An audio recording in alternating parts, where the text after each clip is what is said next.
Pacific Coast time people is that when they Mhm. say like 5 o'clock, it's like when I get home it's like 2:15 or something. So I got like 3 or 4 hours to Where are go. you at right now? Texas. Oh, right, yeah, so you're central. Yeah, you know what I'm talking about. Being central is kind of interesting, right? Because it's like you're right in the middle, and people are always thinking in terms of Eastern or Western time zones. So you always got to do like the plus or minus an hour, plus 2 hours, that kind of thing. But all right, so we're live now. So thanks to anybody that's popped on and checking us out. Hopefully, we'll have a few more guests popping in here in the next little bit. So had a good show on Richards there. We got to know Timothy Olson a little bit and his project Melvin. So that's pretty cool. And I'm just going to pop that up here for a quick second so we can have a look. A little fun fact: the name Melvin comes from the first issue of Mad Magazine. It's on the I cover. kind of wondered, where the name came from. The name comes from if you ever look it up, it's like there's a two married couple cowering in the background, like it's ugly, it's hideous, and this little kid's picking his nose and goes, "It's Melvin." It's Melvin. Yeah, and this little kid going, "It's Melvin," just not even fazed by it. It's one of those names that was probably like way more popular in the past, but you don't really hear of anybody named Melvin anymore, right? Especially not a badass who can just kill people so fast they don't even know what happened to them.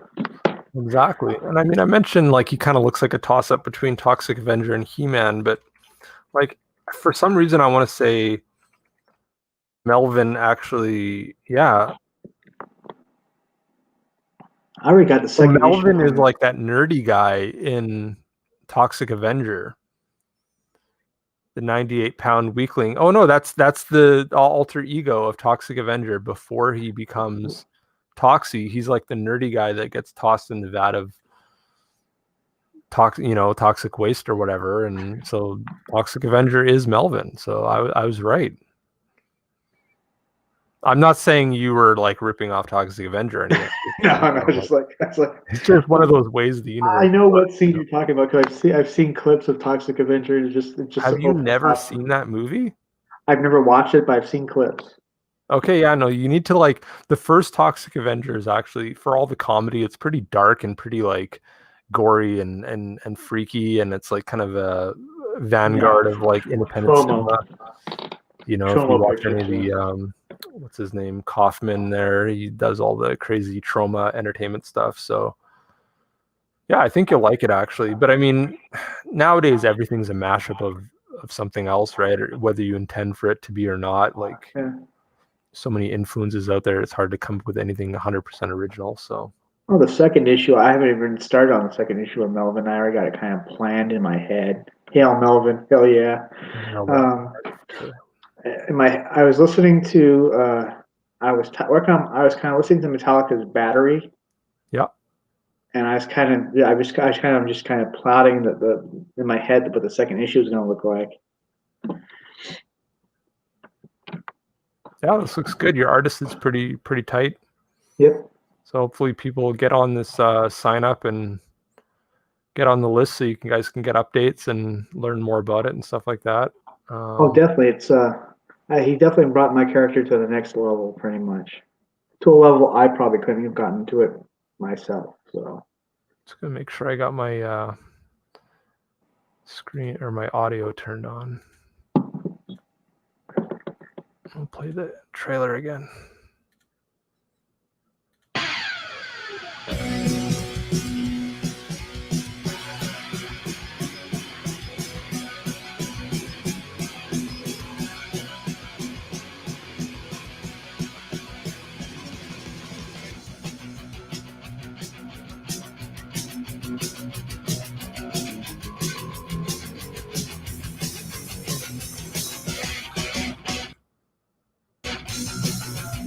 there you go.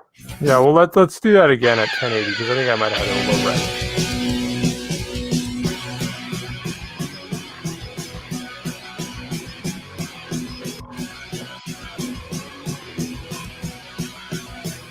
Yeah, there's just nothing but action throughout that whole thing.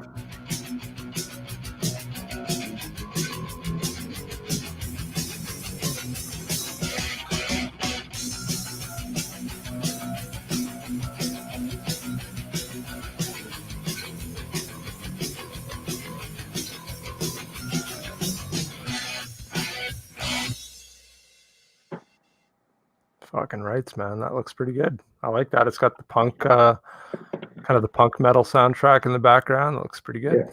And it just gets right.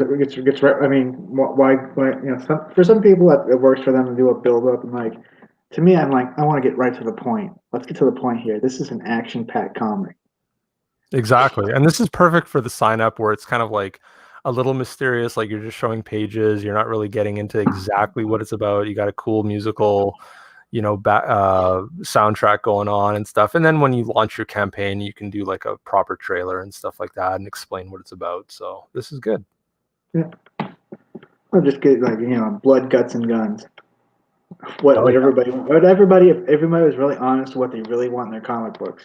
Blood, guts, and guns. Hell yeah. You guys get some ass titty in there too. Oh yeah, yeah. How about the AAT, the ass titty?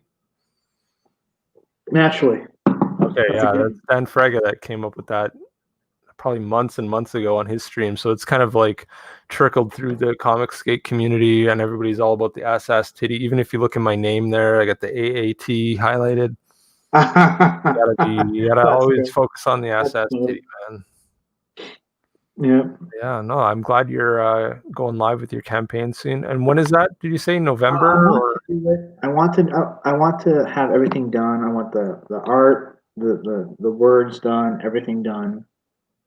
But since I can't wait too long, I'm thinking the end of December. So, okay. like the last 3 days of December, so that way it's still 2017. It's gonna launch. Mm-hmm. Yeah, so see, I was gonna wait till February, but that's too long to wait. So I'm thinking, okay, I'll do it I'll launch it in December. Well, how long have you had the sign up going? Let's see, it's almost October. I started at the end of August, I think. Okay, so it's been going for a little while. Yeah, that's pretty good. I'm going to try to get my email sign up for at least like 3 or 4 months before I launch live. I'm thinking like February, March. Everyone's saying that's a good time because it's like around tax time. People get money and beginning of the year. It's kind of like, you know, into the new year kind of thing. So people have money and stuff like that after Christmas. And there is an off season for crowdfunding, and that is during the holidays when people are Thanksgiving, Christmas. Right. Honestly, I think any time is good to launch it. Like it just really factors on you getting the word out there and like, you know, putting the work in and getting on streams and stuff like that. Like I think you can be successful at any time of year. It's just maybe the bigger consideration nowadays is like who else is launched and what other stuff is running that's high profile that other people are kind of sinking their dollars into, because it seems to be a bit of a tier for which campaigns you are going to give money to, right? Like that's my problem right now is there's so many good campaigns out there and I got to kind of prioritize them based on, are they closing soon? Are they going to go in demand? Are they, you know, a creator that I want to support right off the bat, or, you know, in that first 60 days kind of thing. So there's all these different considerations, and every week I'm kind of like, and plus I still collect like mainstream comics, like not a huge amount, but you know, I'm still buying. I've still got a weekly pull list and stuff. So I'm still trying to like figure out, you know, how much can I afford for my Indiegogos this week kind of thing. So I don't buy any minis. I'll go to like a secondhand shop and buy a really old one. Like I know there's a secondhand shop that has Prophet #1. I want to get that so bad. Prophet #1, yeah, I've got that. Yeah, that's not too hard to find. That's I'm trying to. I don't even think Prophet is Prophet #1. It's before they had Stephen. Did they relaunch with Stephen Platt doing Prophet? I thought it was his character, wasn't it? No, that was Rob Liefeld's. He made an appearance in Young Blood #2. Right. Oh yeah, you're right. I guess it is. Yeah, I guess it is Rob's character. Interesting fact, though. Prophet was supposed to make his appearance in X-Force. Right, because it was like a flip book, wasn't it? Like a flip book or something like that, right? It was Young Blood 2 on one side and Prophet on the other side. Yeah.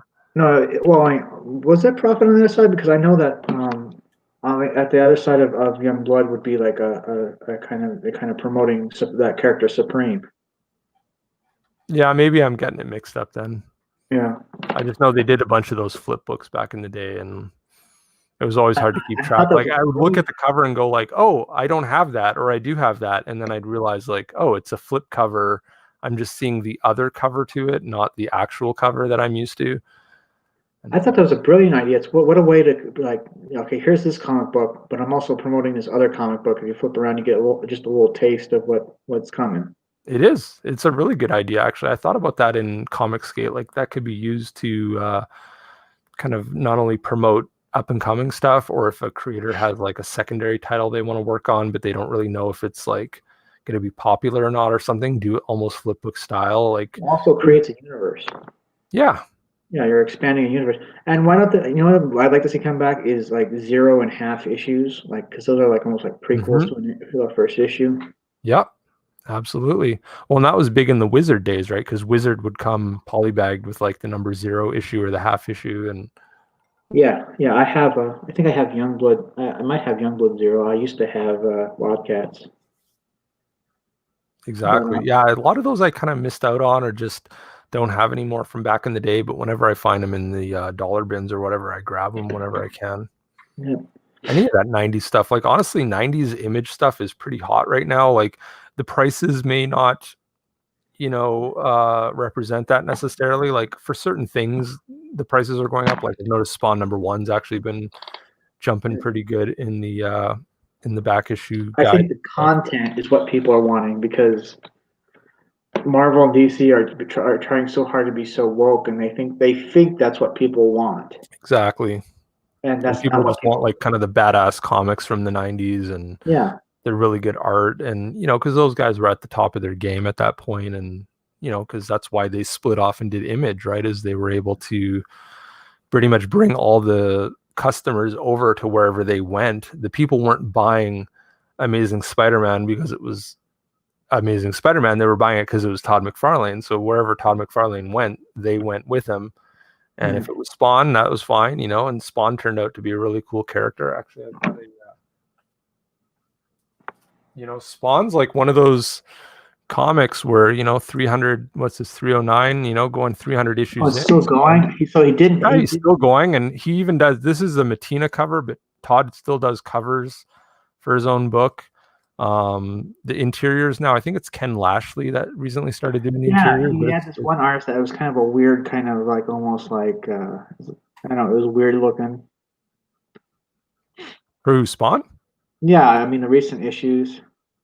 Yeah, like so he's had kind of more of a sketchy style. Yeah, that's what I'm saying. John Alexander, I think, was one of the artists that was doing the interiors for a while, and the story's still really good. Like he's still true to the Spawn character, and he's still mixing it up with the powers and bringing in characters from those early runs and stuff like that. Recently, the Gunslinger Spawn has come back into the title, and and to be able to bring it I stopped post collecting 300 it. issues, that's pretty epic, actually.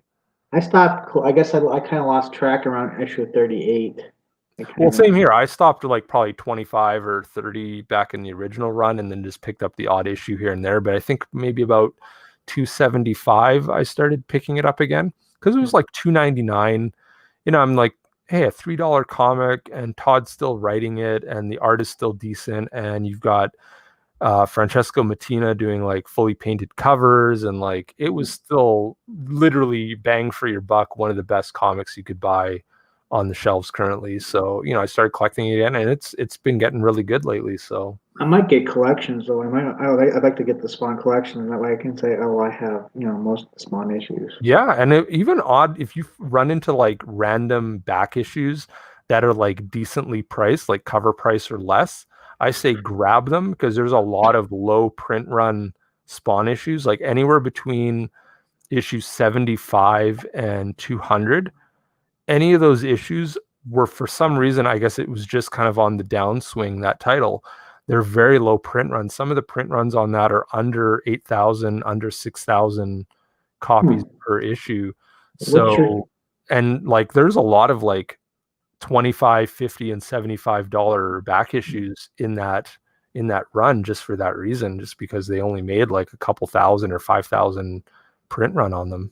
What's your take on Eric Larson, Savage Dragon? So this is going to be interesting because I'm kind of like middle of the road where most people are. I actually appreciate Savage Dragon for a lot of reasons. Like, I like how meta it has become, where the actual issue numbers are referenced in the story itself. Like, Interesting. and I mean, he is a total freak. Like, he gets very, pornographic in some of the more There recent was issues. John Malin called him out on one of his things because he was ripping on how the way John Malin drew thumbs, and John Malin pointed out a scene in one of his comics where a child was raping another child on the TV. Yeah, and he's like, you Yeah, tell see, me. these are the things where I want to know the exact issue because so I've probably read the first 50 issues.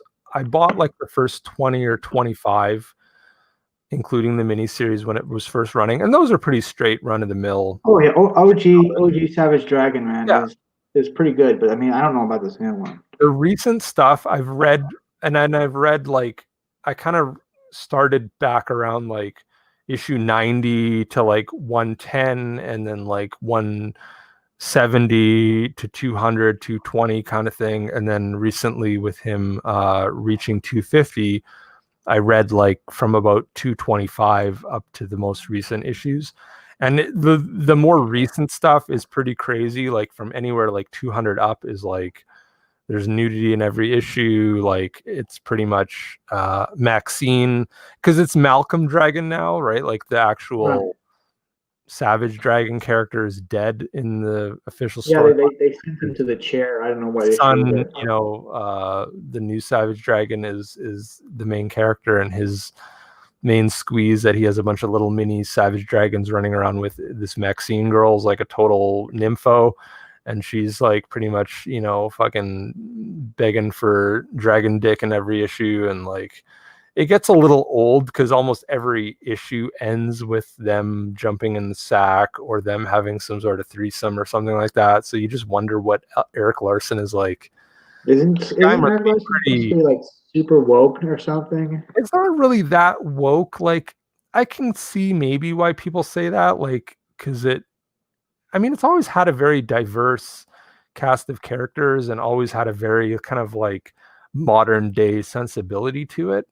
So I Right. think that's maybe where it gets the woke thing, but it's actually pretty raunchy and pretty like tongue in cheek and like kind of, you know, I don't know. I think if you like kind of rebel comics or outlaw comics, it has a certain feel of the kind of mid 80s, early 90s comics that were coming out that were a little raunchy and a little more based on sex appeal and stuff like that. And like Larson's style is a lot more loose than it used to be. I do like his early stuff where it's very tightly inked. I guess maybe a lot of that does come from the inks. And right now it seems like Larson's inking a lot of his own stuff, or maybe just going off very loose pencils and going straight to the inks kind of thing. So it has a bit more of a loose feel to it, but it's nowhere as bad as say Frank Miller has gotten, or some of these other guys that, almost just shit the work out kind of thing for the money because they're getting a good paycheck, right? So it's just like as fast as they can get it done, they get it done. Larson is definitely still a master, at what he does, and the action scenes are very like kinetic and very dynamic. And like he does get a bad rap for being the guy that followed McFarlane and kind of had to,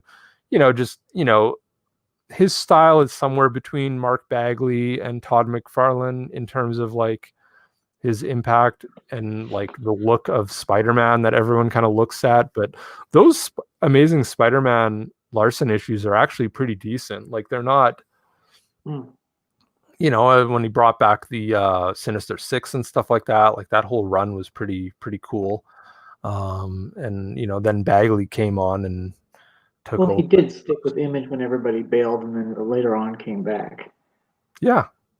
Yeah, and I mean Larson is like he's kind of a classic weirdo, and I like weirdos. So like even in the back of the current Savage Dragons, he kind of does these weird retro tales of whether it's the uh some of his like the not Freak Force, but some of the other weird characters from Savage Dragon. Oh yeah, I remember Freak Force. That was Yeah, and like who's that? Is it? No, I don't want to say dynamic duo. What's the duo? Deadly duo. Deadly Duo, yeah, the one with Yeah, like with a Phil Cat and or like, something. so he still does like weird backup stories and stuff, but they print them in like this old vintage style where they've got like the 80s, you know, um, like the classic like Ben-Day dots and stuff like that. Like it looks like it's printed on old newsprint and stuff. Oh yeah, and some colors a little off, and Yeah, it looks like it was made in the 80s or the 90s kind of thing. And it's just, I mean, Larson was one of those guys where he would, make his own comics cover to cover kind of thing. So, he's kind of comics royalty, whether people want to admit it or not. Like Eric Larson will definitely be, people used to shit on Jack Kirby all throughout the 70s and 80s and 90s. People couldn't stand Kirby. They knew that he was one of the kings, right? Because he already had the nickname the King. right. But there was like all the new school comic collectors didn't really understand the Well, just importance like how they shit on, at that just like point how and they shit on how Rob since. Liefeld. Sorry, go ahead. Yeah, just like how they used to shit on Rob Liefeld. Or how they still shit on him. Rob's a really good example, right? Where he's, you know, at the time he was cool back in the 90s when he was doing something different and he was like kind of trying to reinvent comics. But then very quickly within, a couple of years of Youngblood and Image, people got tired of him because it was pretty much all the same thing all the time, right? Like his layouts didn't really change, his character designs didn't really change, the whole joke about the pouches, like he just creates characters with a bunch of pouches on them and weird spiky hair kind of thing. But now it's like that whole look became synonymous with the 90s. So he's kind of become a meme in and of himself, right? He's become the icon of the 90s. And if the 90s are what's popular, then yeah, people go back. And I actually bought that recent G.I. Joe Snake Eyes issue that he did. Oh, yeah. I bought number 1. I don't know if number 2 came out yet, but he did a recent Snake Eyes miniseries, and the first issue was pretty good.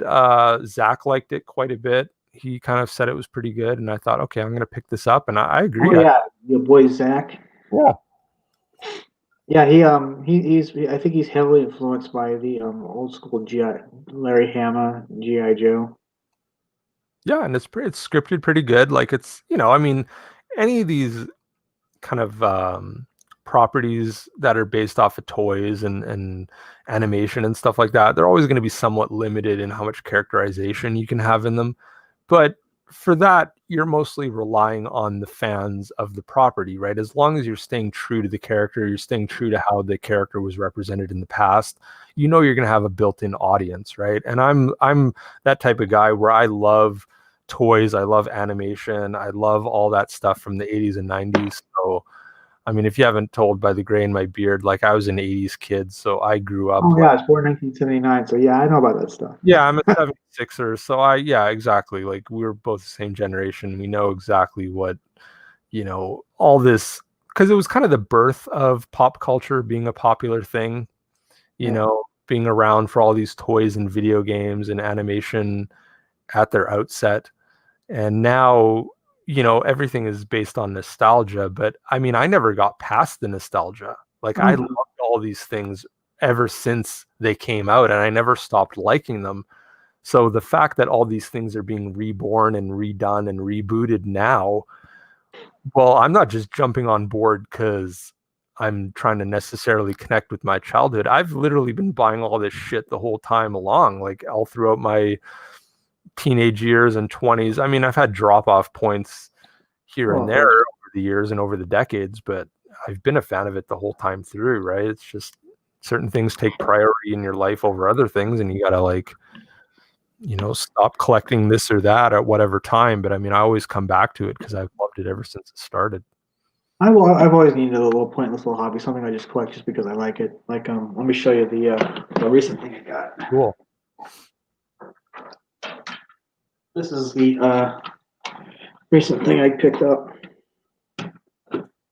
Nice. You got Blaster there. Nice. Yeah, it's the reissue. I got the original when it came out. Yeah, well, this is the reissue that Walmart has an exclusive reissue for the reissues. That's what I say. Very nice. Here, let's bring Fade in. Fade, what do you think of Blaster the Transformer? Nope. You better like it. Do you copy, Fade? Do you copy? Yes. Okay. Yeah, I was like going, wait, what? Well, how come I'm not hearing anything for a second? I was just showing them my recent addition to my Transformers collection, which was a Blaster. Oh, nice. Walmart has an exclusive license with the reissues. Oh, nice. I already had an Astro Train, so I kind of skipped the Astro Train thing. It's like, well, I already got one. I don't want to have like, here's the other Astro Train, but here's the original Astro Train. No, I don't need. Yeah, I actually remember when Astro Train, like those triple changers came out. I remember as a kid thinking, they can't do this. They can't have a Transformer become a tank and a space shuttle at the same time. That's too much, you know? Like, as a little kid, I thought it was like a step too far kind of thing. But now I'm like, man, it's genius. Like, everything, even the headmasters back in the day, I was like, this is bullshit. Like, even the Marvel Transformers comics did like a whole run there with the headmasters and the pretenders and all that stuff. And I'm like, I don't like this. I don't like that they're putting like organic characters, like human looking characters and stuff, where you think it's some human guy in armor, but there's a Transformer underneath. And even the toys were just like two pieces of a shell that would come apart and there'd be a robot guy inside. Do you remember those for the pretenders? I know, and I'm just like, this is so lazy. Like, what about the ones where you have to pull them back and let them go, and then they pop up and they yeah, like Flip Shot or whatever. Those guys I did like. Those guys I like. Those guys were at the, what were they called? I think it was Flip Shot, wasn't it? Flip Shot, and there's the one that had two drills or something like that, and it had wings. I'm looking it up right now. What's wrong, John? Your Transformer knowledge failing on you? Honestly, yeah, Transformers is one of my weak points. I will readily admit that. Like, I know G.I. Joe, I know He-Man, I know Star Wars, I know like a lot of the other 80s stuff. Transformers, he's got his. Oh yeah. Nice Starscream. This is how you can tell it's the reissue. They got the Megatron as a gun. Oh, right. Yeah. That's kind of cool, though. That's a cool add-on. So is that like a Hasbro re-release that they did? That's a reissue. Oh, nice. Let's see. I have an Optimus Prime reissue there. They had one with no trailer. Yeah. Oh. I missed the one with the trailer, so it's like, all right, I'm gonna get this one. Yep. No, and I'm the type where it's like, I love all this stuff, but I can't buy it all, so I just have to kind of focus on what is true to my heart. Like He-Man, Masters of the Universe, that's like my number one. I've been picking up the new they've relaunched. They've relaunched the He-Man line. You can get it. Oh, I know, man. I've got. he knows. I have literally every single classics, like the Masters of the Universe classics that came out from Mattel, and then Super 7, and then now they've got Origins, which is kind of going back to the 5.5-inch classic scale characters. You know, the old like hunched out, character, but they actually have more articulation. They have all the body parts come apart, so you can actually like swap out their arms and legs and all that stuff, and the heads. So, and I know you guys in the US have already got them, but starting in January here in Canada, I think we get them because they're a Walmart US exclusive right now until 2021. So I will be. I'm seeing all these guys getting fucking new Battle Cat and all this shit, and I'm like, fuck, I want that so bad. But just before that, from like 2008 up until about 2018, they did classics, and they are all like, here, I'll even.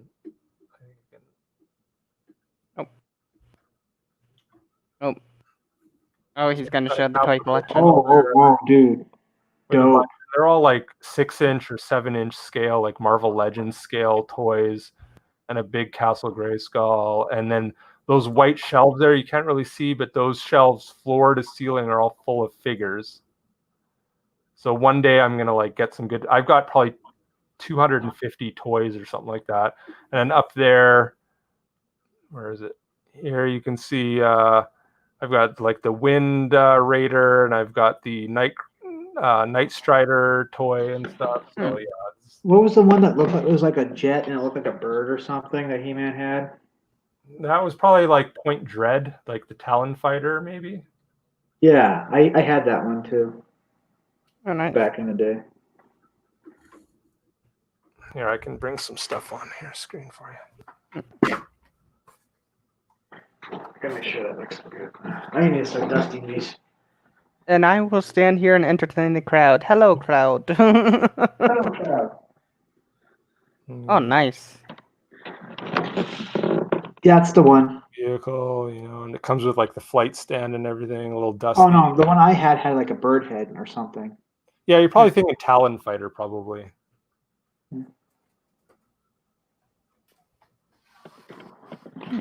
Interesting. Yeah, I like toys. Like I even buy like this is the I got the new McFarlane toys here. Oh, Batman. nice. Yeah, I forgot about that Batman you showed me. He's pretty fun. I like how the red and the black, it kind of brings back the memory of the original Batmobile, like from the 66 Batman, where it's kind of got like that really almost like fluorescent red highlights. Yeah, the only downside right now, you're kind of green screen or whatever's kind of it away makes it from all pixelated. Mm-hmm. See what I got. This is my pride and joy. Nice. Right here. Yeah, those are fun. And then of course, Soundwave. Oh, very cool. Son of a gun. Well, Well, I got. Yes, Soundwave is my favorite Transformer of all time, pretty much. He doesn't transform into a gun anymore. Well, you're thinking Shockwave. Yeah, Soundwave. I thought you said Soundwave is the tape deck or whatever. I love Soundwave. He was one of the first guys I got as a kid.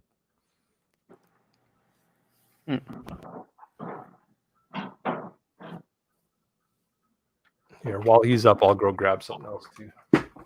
I'll be over here trying to figure this thing out. So. That's back in my nerd shrine. Yeah, right now I'm just trying to figure out how to connect Streamlabs into StreamYard, so.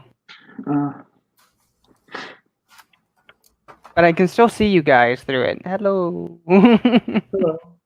So this is like a not, and it's weird because it's all blue, right? So the blue screen is yeah. But the what these are is these Hero Masher toys.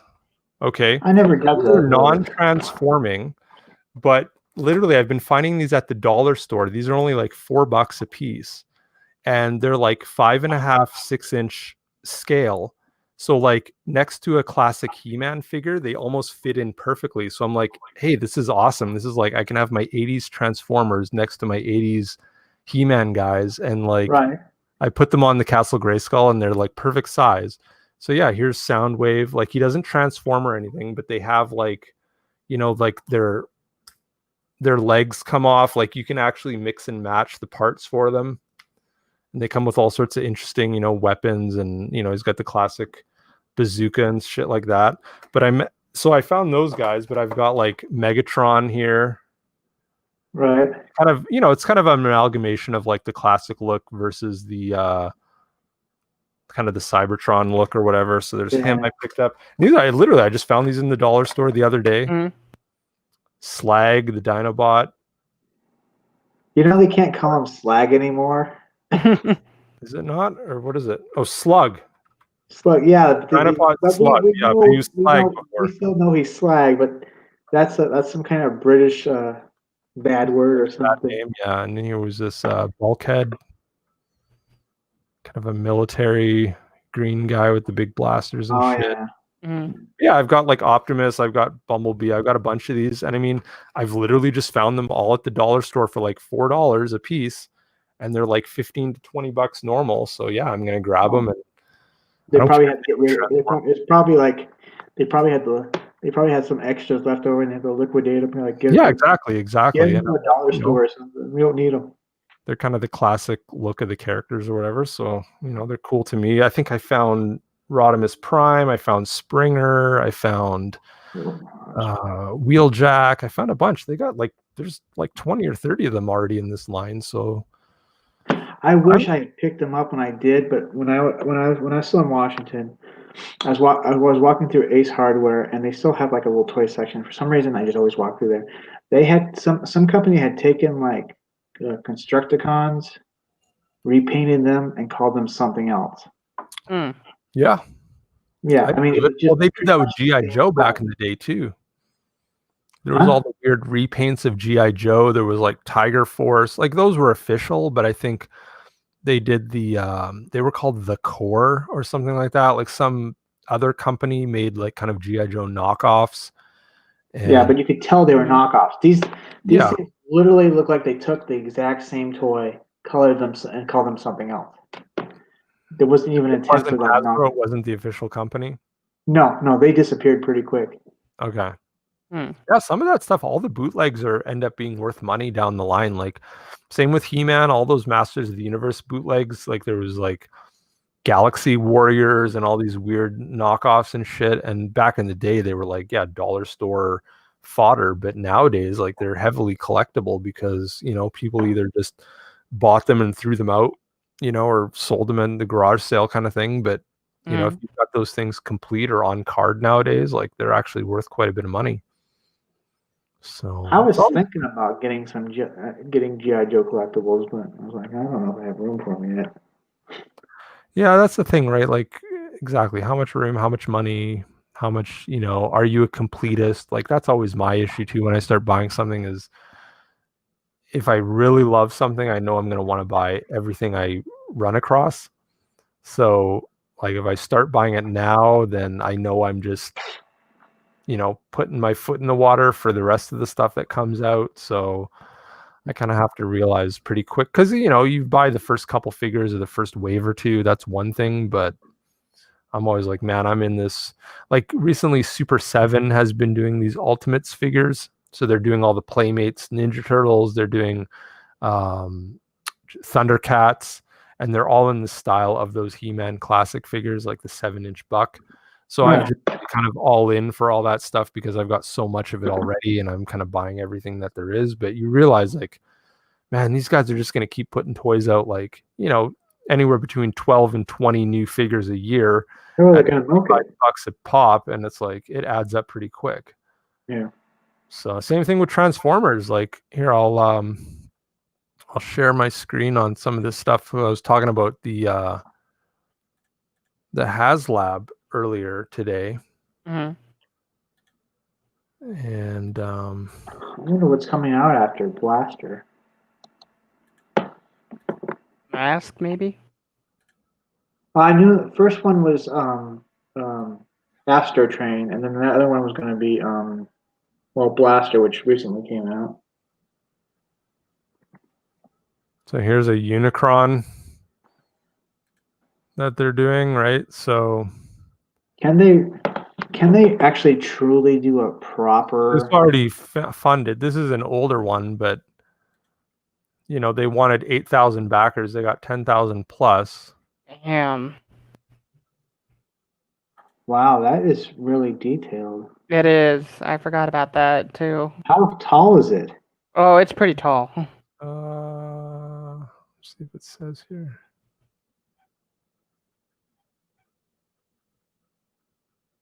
Yeah, and it's based on the 1986 animated movie. I mean, is it like over 27 inches tall, 50 points of articulation? Yep. And then the planet mode is 30 inches in diameter. Yeah, that would be one you'd probably not 62 millimeters. Like that's 3/4 of a meter, like over 2.5 feet wide, pretty much. Yeah, that'd be a toy you wouldn't probably like transform too often. No. Right. But see, that's the great thing about like the crowdfunding aspect, right? Is because you're going straight to the consumer that wants this stuff. You're not worrying about putting it in retail where they got to worry about shelf space. They got to worry about like what's the price point.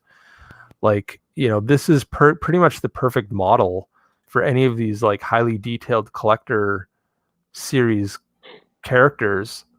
I mean, you're going to get the casual fan that has the disposable income that wants to buy this stuff just because of their link to their childhood, but you're going to get all the hardcore fans that are going to be the first ones to jump all over this.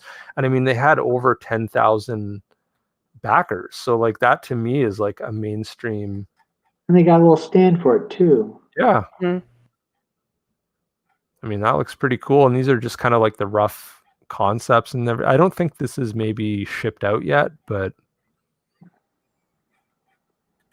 Honestly, this I have a few Transformers from War and Cybertron, and I only go with the ones that I think look good.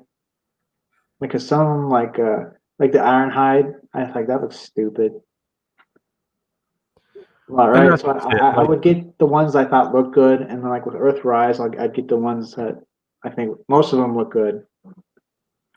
And then the Sentinel here is another big one, right? Because there's a lot of Marvel Legends fans out there, and they would do the Build-A-Figure for the Sentinel usually, but this is like true to scale where you can actually, you got the human character version of the Sentinel, different head versions, battle damaged head, battle damaged hand. So it's for the hardcore collectors that know the character, that are pretty much going to back it. You've got like the tendrils to wrap around the character, and I think this thing's about like 2.5 feet tall as well. So like these HasLab's been smart, like they know what they're doing. So HasLab is like it's Hasbro's kind of like crowdfunding site. Yeah.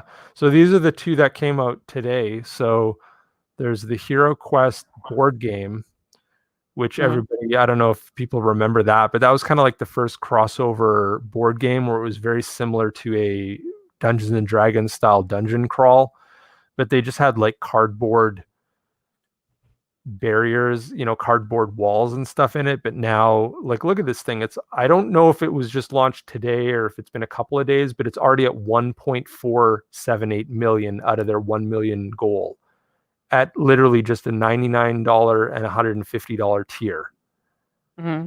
So they've like blasted through their goal pretty quick. That sounds like something you'd have to have completely done before you actually even get tempted to. Well, and this is Hasbro, so I imagine they probably have this stuff in the works for like a year or two beforehand.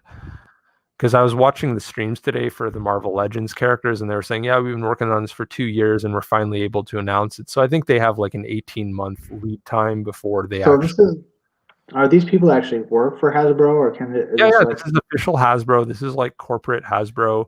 It's just rather than try to rely on retail where you don't know if COVID's going to affect you or if Walmart's going to carry it or whatever, then, you just go straight to the consumer, right? And with this Hero Quest game, I had this as a kid, and it was quite detailed. You had like the crazy grid with all the different walls and the different characters, and, it was kind of like a simplified version of Dungeons and Dragons or any kind of miniatures game, but now they're actually doing like, really detailed miniatures, and it's true to the classic game. It doesn't really change a lot from the classic. Well, I mean, it's not like you and I could sign up there and pitch something, right? It's not like one of those. Yeah, I would recommend checking out the stream from earlier today, and then tomorrow they're going to stream as well. I think tomorrow is the big day because tomorrow's like G.I. Joe, Transformers. They're relaunching Zoids. Remember those dinosaur builds? Zoids. Yeah, Zoids is getting launched tomorrow. So check out the Hasbro Pulse, or what's it called? PulseCon? Yeah, check out PulseCon tomorrow. They're going to have a bunch of it. It'll probably, I think it's starting at like 9 a.m. Central tomorrow till like 4 o'clock. Damn. I don't know how this happened when I was a kid, but I had most of the He-Man action figures, and for some reason I had the She-Ra, the villain from She-Ra. I don't know why, but I didn't even know the difference. I think it was something my parents just bought. Hordak or Tetra? What? Hordak? Hordak, yeah. Yeah. I didn't even know that was a She-Ra villain. I guess it's one of those things my parents just Well, see, the thing is, Hordak came out for the Masters of the Universe line, but then when the animated She-Ra show came out, they just used Hordak as the villain for She-Ra, even though his toy came out for He-Man. He never really came out. Like, all the male characters kind of came out for He-Man, and all the female characters came out for She-Ra. They didn't really do a lot of crossover in that regard. But then with the recent classics, like the more collector-friendly lines, they've just merged everything all together, and it's all the He-Man, She-Ra, New Adventures, all that stuff all put together. Oh, I see. I see. Because it's all kind of part of the Mattel brand. Although somebody did a video recently where they talked about like who owns the He-Man license, because Mattel has the rights, I guess, through to 2022, but it's technically Universal because they bought DreamWorks, and DreamWorks bought Classic Media, and like, you know, all the rights to He-Man and Masters of the Universe kind of trickled through all these owners back in the 90s and early 2000s, and then now currently it's Universal that owns it, even though so they own the brand rights, but then Netflix owns the rights to the animated characters or something. And then Sony owns the rights to the live action movie, but then Sony recently signed with Netflix. So the movie might not even come out in theaters. It might just go straight to Netflix at some point. And then Kevin Smith has Revelations coming out, which is kind of a continuation of Filmation, the 1980s series. So they're skipping over the 2002 Mike Young production series, which in my mind is the best He-Man animation out there, because it kind of like ties in all the elements over the years into one. Was that the one that actually gave Skeletor an actual origin? Yes. Who he was before he became Skeletor? Yes, exactly. They did like the Keldor origin, and they did, you know, they brought in the Horde in the second season, I think, or maybe third. I guess I can't remember if it was a third season or not. And they were supposed to bring in She-Ra at some point, but you know, it was on Cartoon Network, and they were like quick turnaround on all those shows. So I think it only lasted like 2.5, 3 years. Yeah. And but if you want like an actual like what is the mythos of Masters of the Universe, that 2002 Mike Young production series probably is the best for just kind of like what is the storyline of He-Man. It kind of, you know, gets into the broad strokes of that stuff. Instead of like a simplified He-Man, like it takes all the different, you know, no the mini comics were like one story where he was more barbarian, and then Filmation, you know, brought in Prince Adam and the transformation, and then you had all the other various like DC and Marvel Star comics throughout the years. Like Masters of the Universe has always had like this very all over the place canon, you know, where there's multiple variations of it and stuff, and nobody's tried to actually just make one condensed canon for everything. And Mike Young started with that, but then with the classics toys, they tried to like just bring in all the influences and just bring in, you know, make toys of every single thing that ever came out over the years and just fit it into one storyline. So we'll see what happens. I mean, it's a lot of these like toy universes have pretty rich backgrounds. Like they're pretty much ripe for movies and stuff. Like I think with Transformers, the Michael Bay movies kind of gave it a bad name. You know, like if they could actually make something that was closer to the 1986 animated movie, would be pretty epic.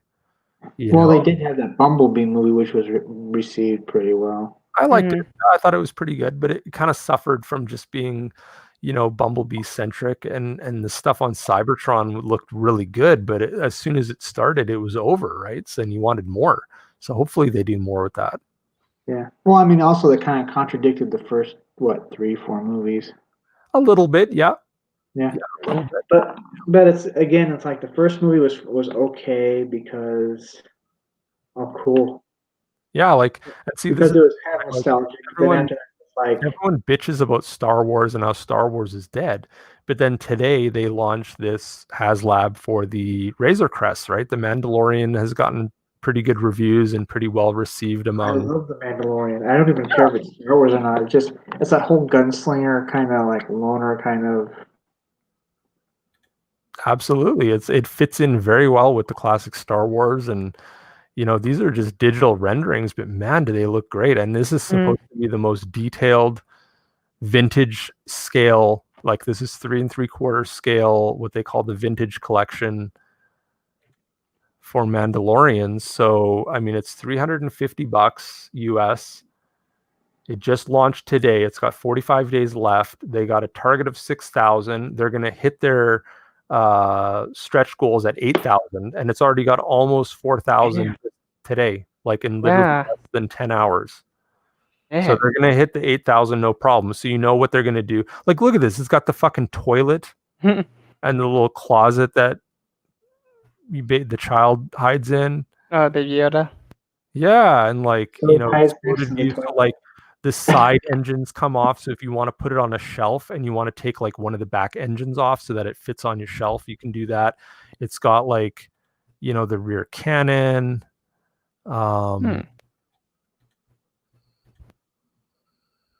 Like even with the side being removable, I think what that's supposed to represent is when the Jawas tore it apart. Oh, that is dope as Like well. you see on these back panels here, you can remove, and then this whole side panel, so you can actually get inside of it and do like good photographs of the figures inside. But as far as I'm concerned, this is the most detailed vintage scale vehicle that they've ever done. And like 50 Star Wars figures. Like, fuck, it'll look great. And if it hits stretch goals, they're probably going to put like the chrome, paint job on it and stuff like that. And the landing gear comes off. It's got the full, cargo bay in the back. Yeah. So I don't know. I think there's still a lot of really cool Star Wars stuff. There's a lot of cool toy stuff coming out. I mean, to hell with Star Wars. I'm just all about the Mandalorian. Yeah. It's badass. Exactly. And even for the Disney trilogy, like for as bad as it is, like there's still things I do like about it. There's still elements to it that are enjoyable. I don't think they're complete and utter trash. Like it's cool on the internet to just say, "Oh, this shit sucks," and blah blah blah.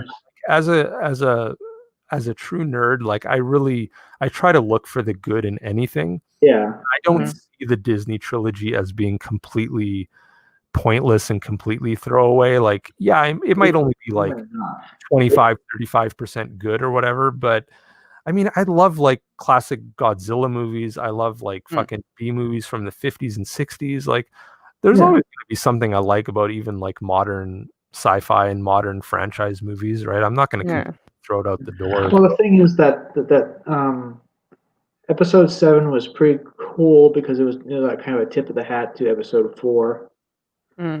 Yeah. But I kind of felt like the Last Jedi was lacking something. I felt like it had like a side quest that didn't go anywhere. Remember when they had to go a side story, Casino Planet and stuff. Yeah, they had to go do, and then it didn't go anywhere because and all of a sudden it was just some person with dyed hair sacrifices herself for. Yeah, exactly. So you're bringing up a couple good points, like the Holdo maneuver has. So what that is that's a victim of the fact that the filmmakers did not study the extended universe stuff enough, right? So the whole aspect of hyperspace is that you're actually entering another dimension before you travel faster than the speed of light. That's the whole idea, is that you can't travel FTL in real space, but if you go into hyperspace, then you can travel faster than the speed of light.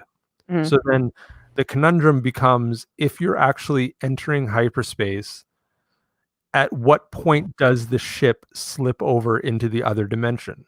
So the only caveat I can give is that the Holdo maneuver only works if the ship impacts the other ship at the point before it enters hyperspace. So it's literally gotten, up to like 99% the speed of light or something very close.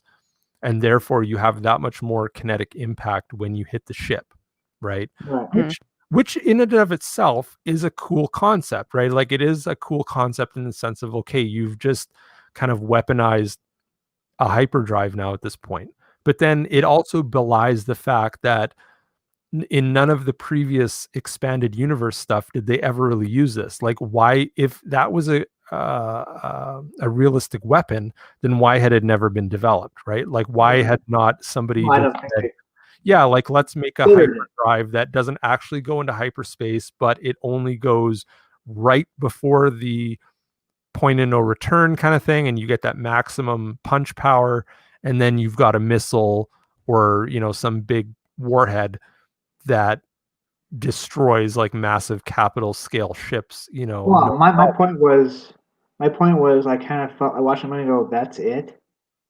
The whole movie, they're just running from the First Order and getting wiped out. Right. Like, That's they're it. running out of gas, and it's just this weird, slow-paced chase, through space. And see, that's where it would have been more interesting to throw in like asteroid fields and Yeah, but then they do going kind of like have some sort of like pulsar in space. Like, that's the other thing is, okay, we're in Star Wars, we're in space, but we don't really ever see any astronomical phenomena. We don't see like unique or like even with Han Solo, right? They did, okay, for the Kessel Run, how are we going to explain this? Oh, we'll make it like a black hole.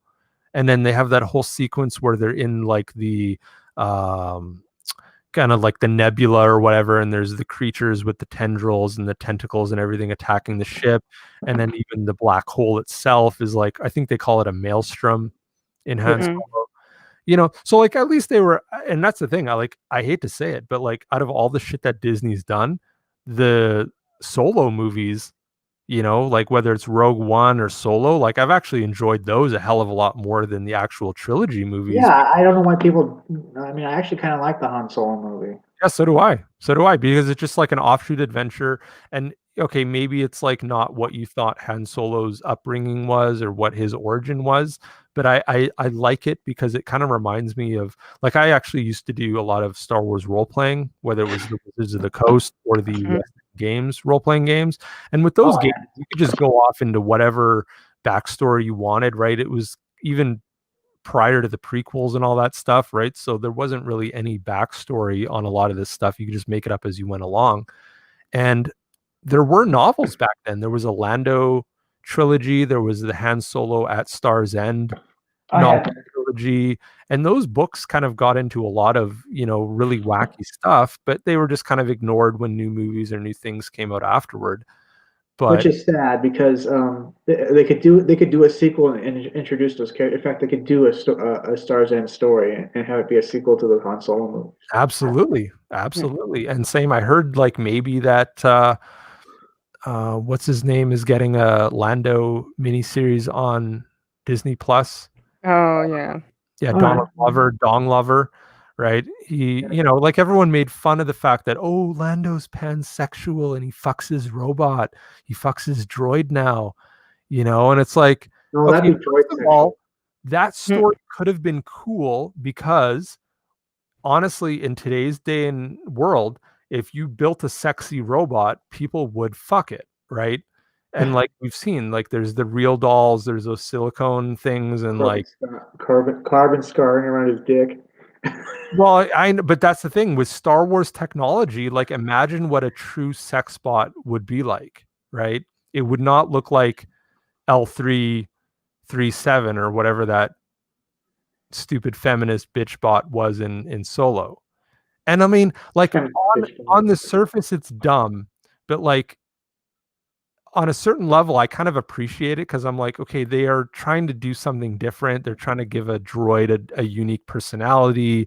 They're trying to create like a female droid, which we haven't really seen before, which I'm cool with. I'm fine with that. But then they're like, okay, it's got to be like super hardcore feminist, Oh yeah, that. And then it's just like, it's a bridge too far. And then I'm like, hey, you lost me. Like, you had me at the beginning with the concept, but you just totally fucked it up by making it too surface level, right? But if you had made it like remember in Attack of the Clones, there was like Dex's Diner, and it was like this 50s diner on Coruscant, and everyone's like, what the hell? It's like a 50s diner. Well, no, that's more of a reference to American Graffiti. That's like George Lucas showing his influence of, those old movies. Yeah, the one with the... and it had like this kind of like, hey, what can I get you? Like Flo the robot, kind of like very sleek, kind of 50s style, Jetson style waitress droid coming up to the table and everything, right? And I was like, people hated that at the time, but I was like, no, I love this. I love like that retro feel, because he's always been going for kind of a Flash Gordon kind of feel with Star Wars anyway. Like, I love when he throws those old school references in there. Oh, who's to say a young Obi-Wan Kenobi couldn't go to a greasy spoon and Right, exactly. I love that. I love that, because get some like knowledge from truckers in space, which is the Millennium Falcon and Han Solo. If you have truckers in space, then you have truck stops in space, right? Like, it only makes sense, you know? So why then not? with Solo, then do that as well, right? Like, go back to those classic. Now, in the same way that the 70s Star Wars, 70s, 80s Star Wars, and then the 2000s prequel Star Wars kind of went back to those classic time frames. With Solo, what they could have done is something more like the Flappers. Go back to the 20s. Go for like a 1920s Metropolis. Oh yeah, because he's definitely going to be somebody who hangs out in a bar and drinks himself. Right, but I'm even saying for the design sensibility of the robot itself. Like, in the same way that the movies always kind of go back 50 to 70 years for influence, then if Solo's coming out like kind of 2015, 2020, then go back like 50 to 70 years and take like a more 1920s, 30s approach to the robot and make it look like Maria from Metropolis, or make it look like Flappers, you know, like the Flappers from the 20s, right? Like, where you had the true sexual revolution of women in the 20s, but then apply that to a robot and actually make a sexy robot. Can you imagine how cool Solo would have been if you had a fucking robot that anybody would want to fuck? Right? How did this conversation end up becoming sex spots? That's a scary thing to think about. But honestly, I have to agree with him. All of a sudden, we've gone off the rails. No, we went from toys to sex bots. Hey, man, we didn't go in between there either. I have to agree with him. It just kind of went. Here's the rails.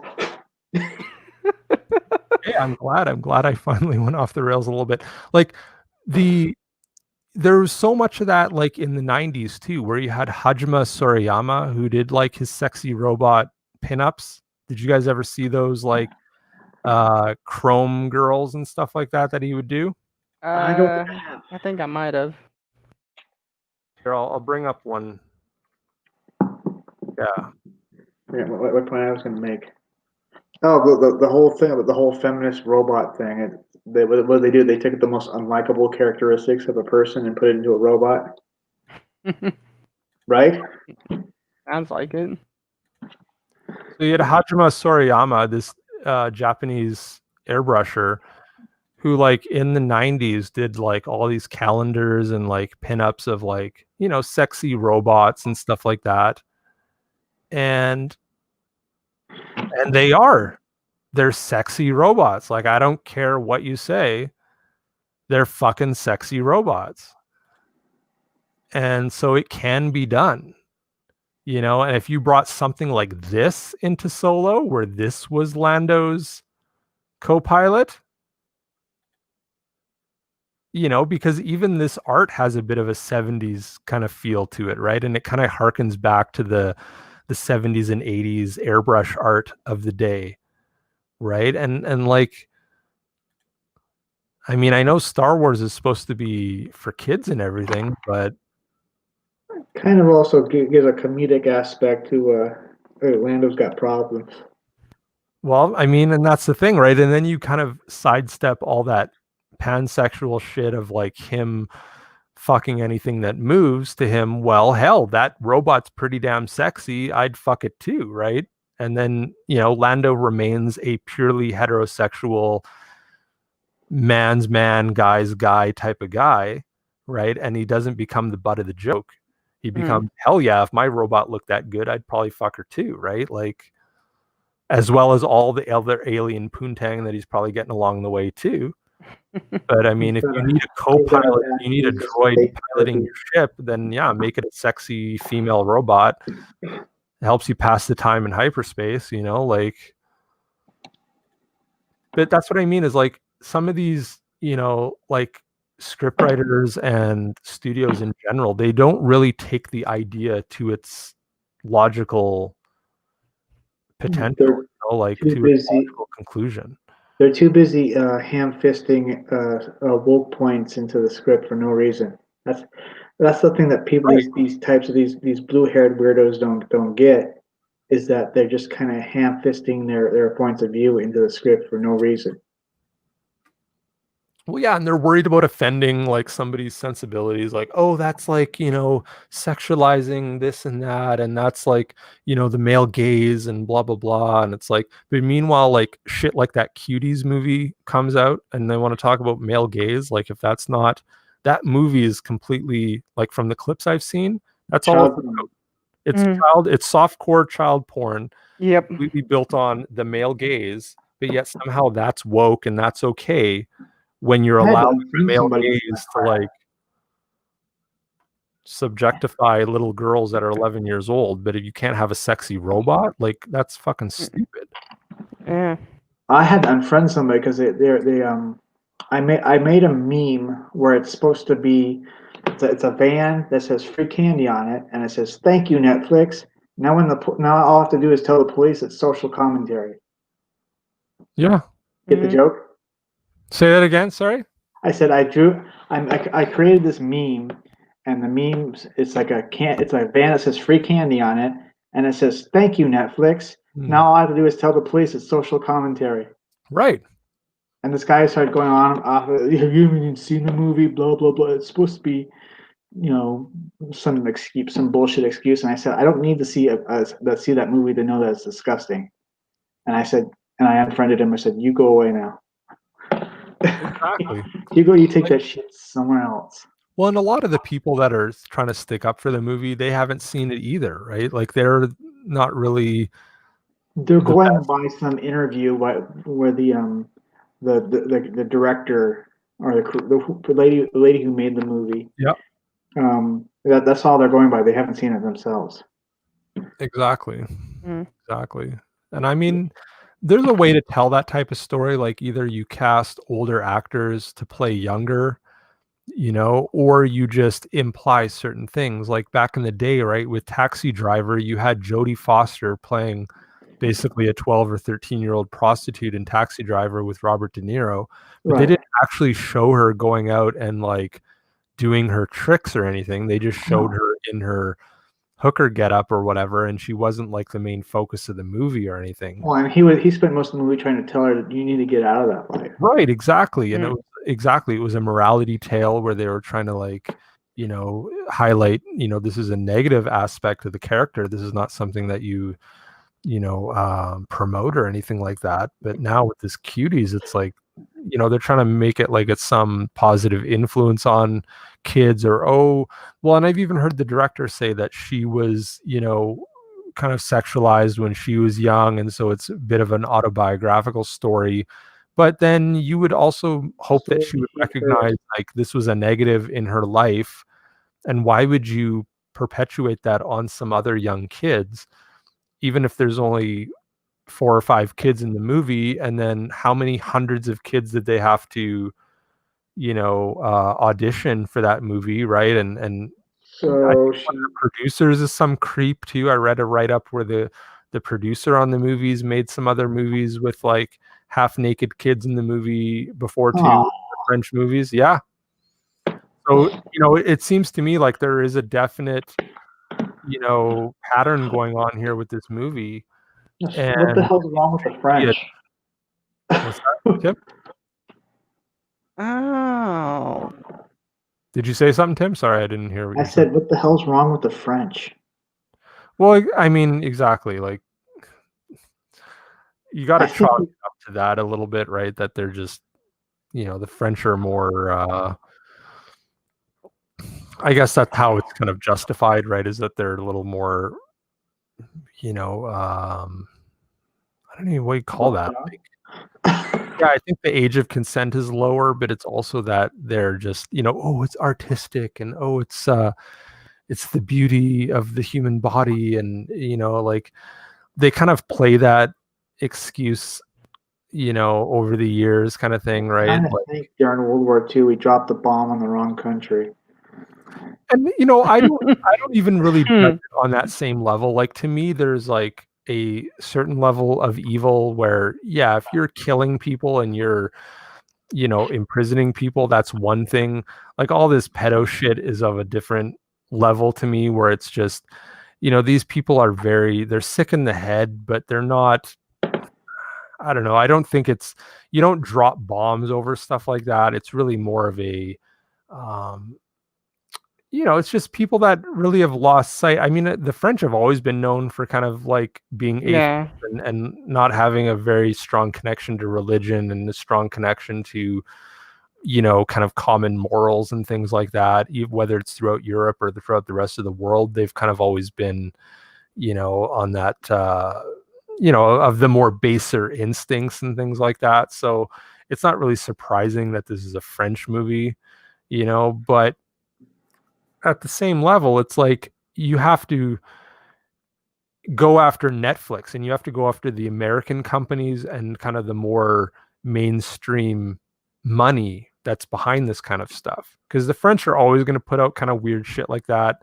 But it's the fact that it gets picked up and made mainstream. Well, and it's also you got people on the left making excuses for this bullshit. Yeah. Well, and yeah, like exactly. Like to me, it'd be one thing if it was rated like NC-17 and it was, people right from the get-go knew this is quite risque. This is something that is for an adult audience only. Because I don't think, like, I'm of the opinion that you do not hamper creativity.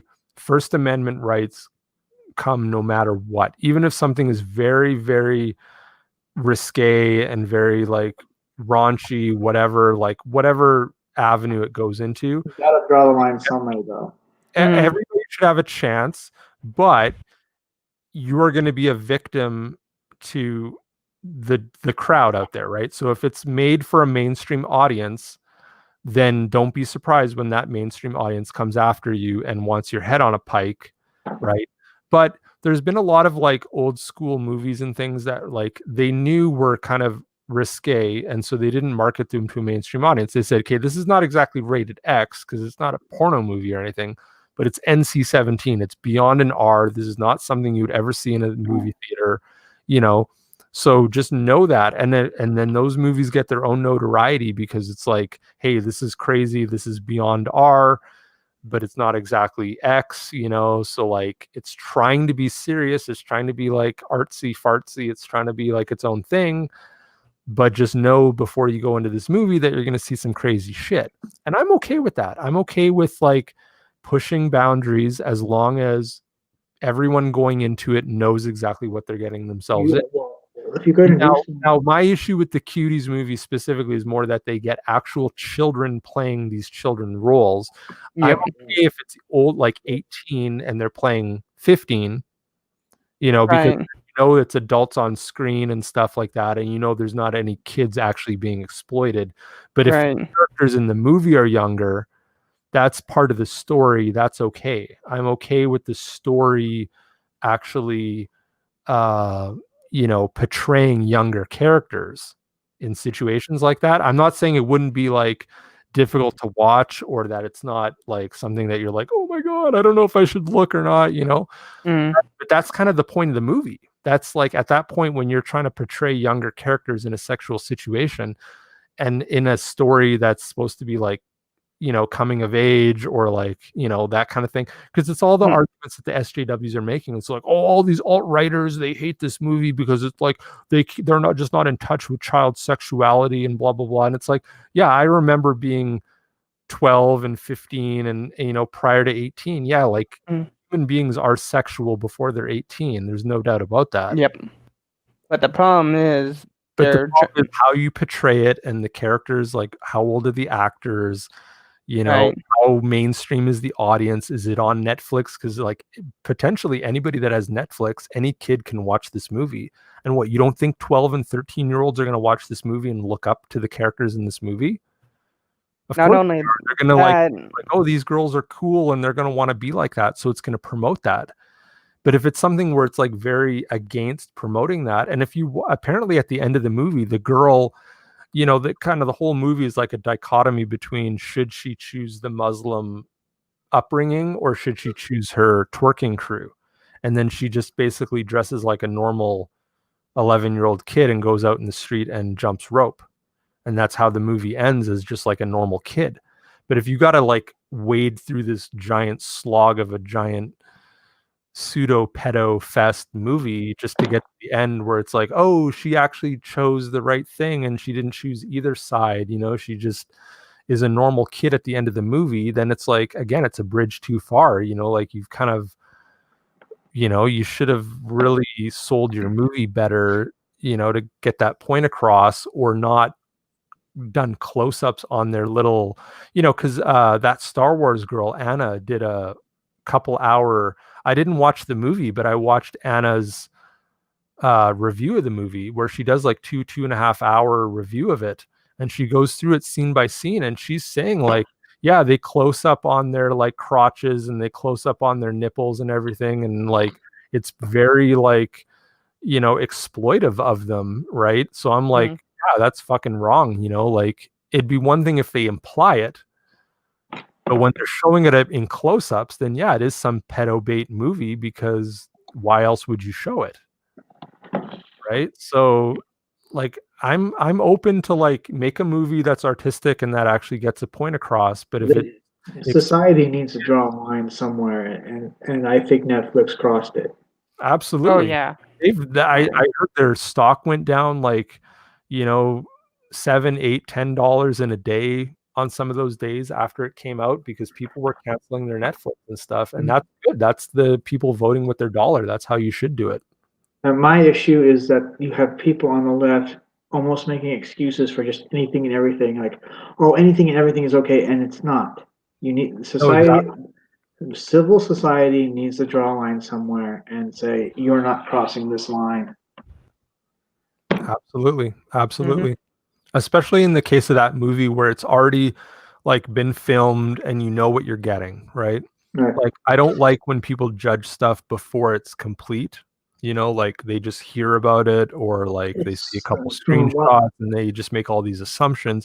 That's a totally different thing. But when the movie's out and, you know, Netflix puts the movie out, and I mean, they put the poster out and they got all sorts of negative feedback from the poster, and like, oh, we apologize for the poster and we're gonna like this and that, but then the movie still comes out and like there's no apology after the movie comes out either. Yeah, and the poster is just like the least of it. well, right? It's like all these YouTube. I'm never gonna watch it. I won't even get Netflix. But a lot of these YouTube reviewers have seen it and they say it's so much more worse than they're saying. It is. I've heard too. Yeah, I've heard that too. And not only that, apparently on that, it checks plenty of check boxes, at least from what I read on a child investigator thing on child exploitation on that too, if I remember right. Really? Well, there's already was it Ted Cruz, or is some politician in Texas wants our government to investigate Netflix? Oh yeah, I'd be down for that. I'd be down for that too. Yeah, I think like Netflix is kind of the you know, they're the easy target in all of this because they're kind of the big. Somebody had to okay that though. Yeah, that's you know, like, but the real investigation needs to go to the actual film production company, the actual producers, the actual people that did the audition. That's true too, and that's because they're the first point of contact with a lot of this shit.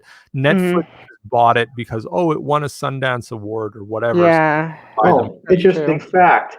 One of the guys that co-founded Sundance got locked up for child porn. Pedo shit too. Yeah, I saw that. I saw headlines about that. I saw that too. Exactly. So you gotta wonder like who. You raised a good point there, John, on that.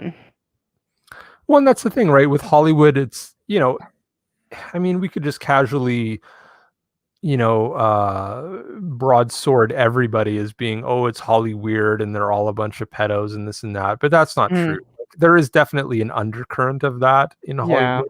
And I'm all for striking all that shit down and getting rid of all those people and getting them out of Hollywood. But this whole idea of like, oh, we need to like burn Hollywood to the ground because they're this cesspool of degenerates and stuff. It's like, yeah, on the surface, I understand the concept. I understand the sentiment, but it's like, there's a lot of really cool creators. There's a lot of good people out there. There's a lot of, straight up people that aren't into all that shit. So, I mean, it's just like anything, right? You don't want to like paint any broad group with a broad brush kind of thing necessarily, right? You just want to go after the actual perpetrators.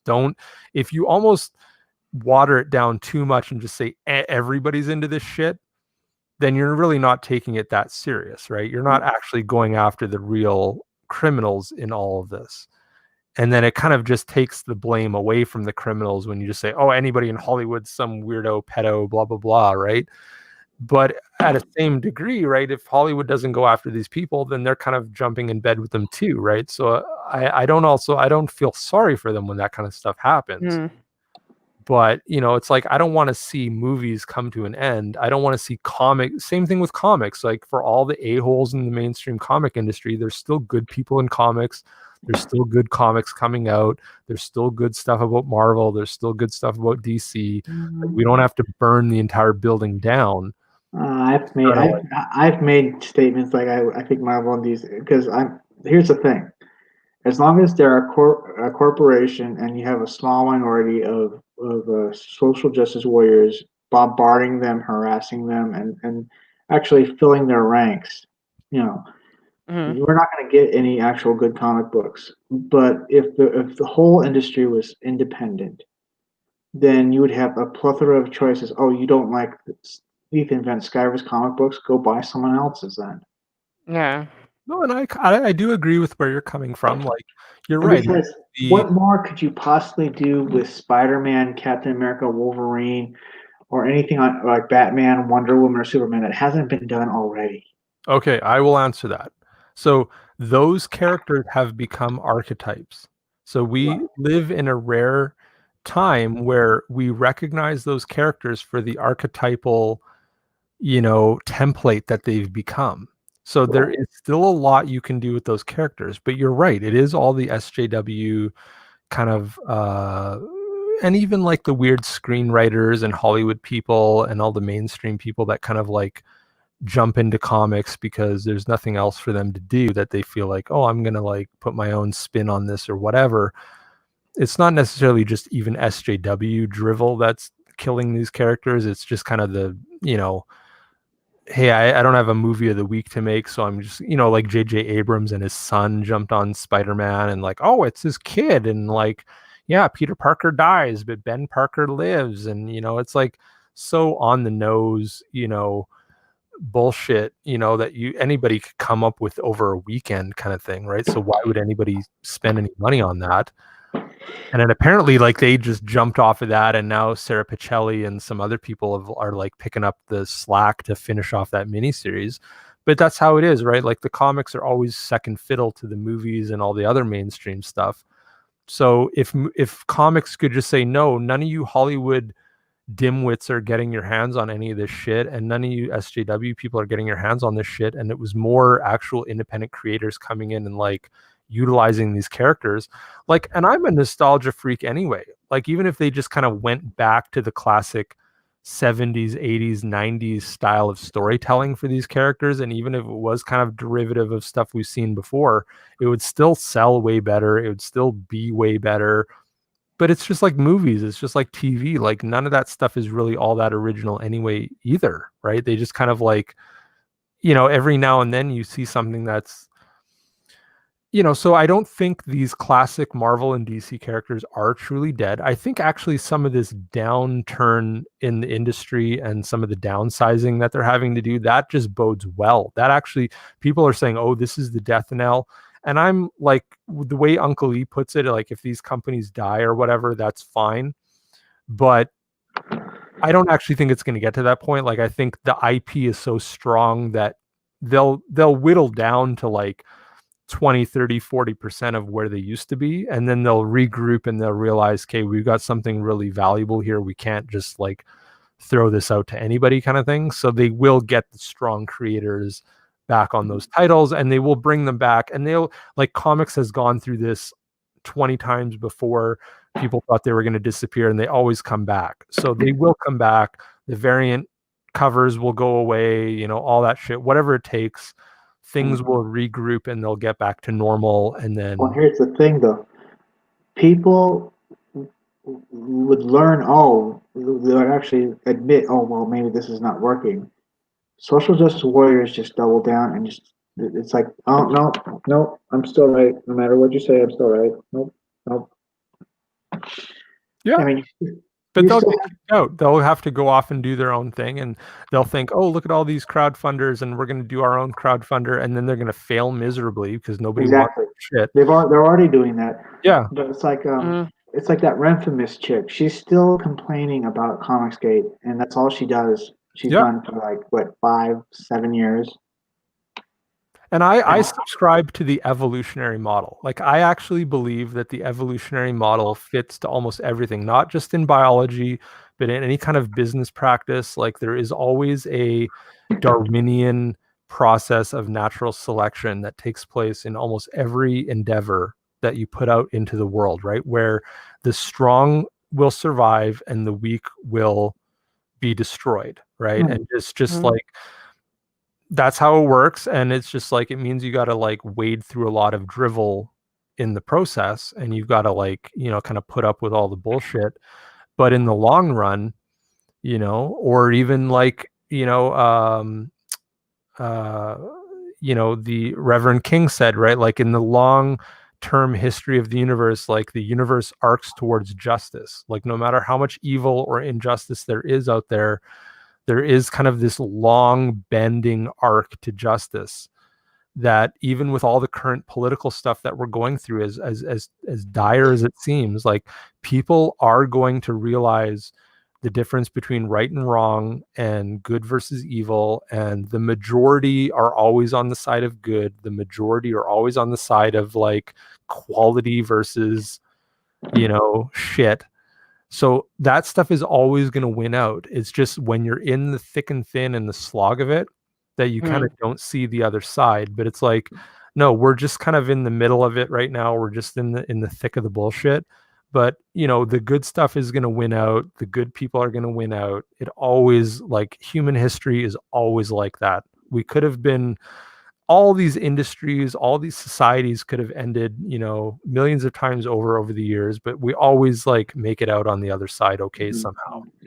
So, and I always, like, I'm an optimistic pessimist. I always kind of look at the dark side of things and like the pessimistic side of things, but I always have an optimistic overtone overall over everything anyway, because like things always get better.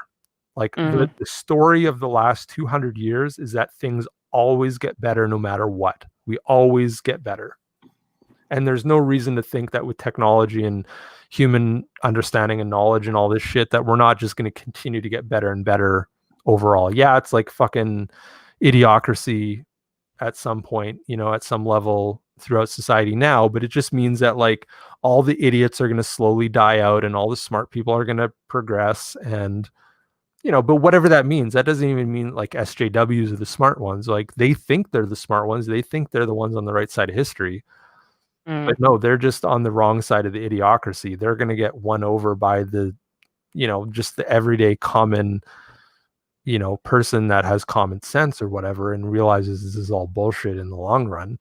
And we'll come back. There'll be a whole resurgence of going back to like conservatism and kind of classic ideologies and things like that in the next 20 years. And even Trump is a good representation of that, because for all the stuff, you know, slings and arrows that get thrown at Trump, like, why do you think Trump actually won? Trump was the first like kind of non-politician that won after a sea of 100, 200 years of politicians winning the presidency. All of a sudden you got this guy that's like just basically a reality TV star and a businessman becomes the president and kind of like resets the era. He's just at the very beginning of this new generation that we're going to see. And that's why everything is so chaotic right now, is because, you know, there's always those growing pains or those, all that bullshit that goes on when you're going from one paradigm to another. But I think we're at the, right at the beginning of a new paradigm where people are going to just go back to common sense and go back to, kind of the way things have always been. And Trump is is kind of idealistic of that. I guess that'd probably be one way to have leftists go against cuties. Just say, hey, Trump backs it, so you should probably hate it now. Well, that's the thing, right? Like, I mean, it's hilarious how much he games the system. Like, just by him being pro or against something will completely get the Democrats or the left on some other side of the equation. And they don't realize that he's like playing them in that way.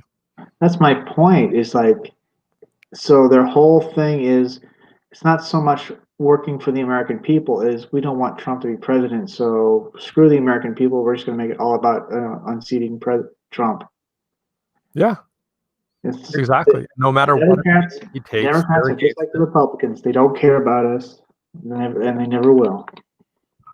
Well, and I kind of see Trump as well, and not to get political or anything, but since we're kind of on the topic, I'll bring it up.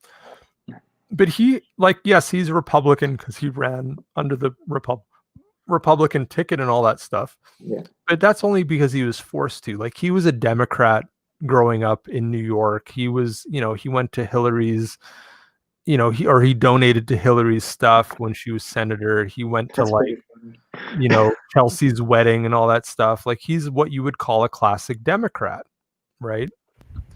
But the thing is, when he realized, and I mean, even in the 80s, he was talking about running and people over the years asked him to run and all this stuff just on his purely business and economic reasons and stuff. And then eventually he did run, but you mean the American system is built around that two-party system. So you got to pick one or the other. And it just, at the time that he run, it made most sense for him to run as a Republican. And really, I mean, as a citizen, you can switch your party at a moment's notice, right? Whether you're registered or not, or registered you could register as independent and vote for any party you want, and it doesn't make a difference, right? Right. So, like, the kind of the two-party system in the U.S. is a bit of a false dichotomy.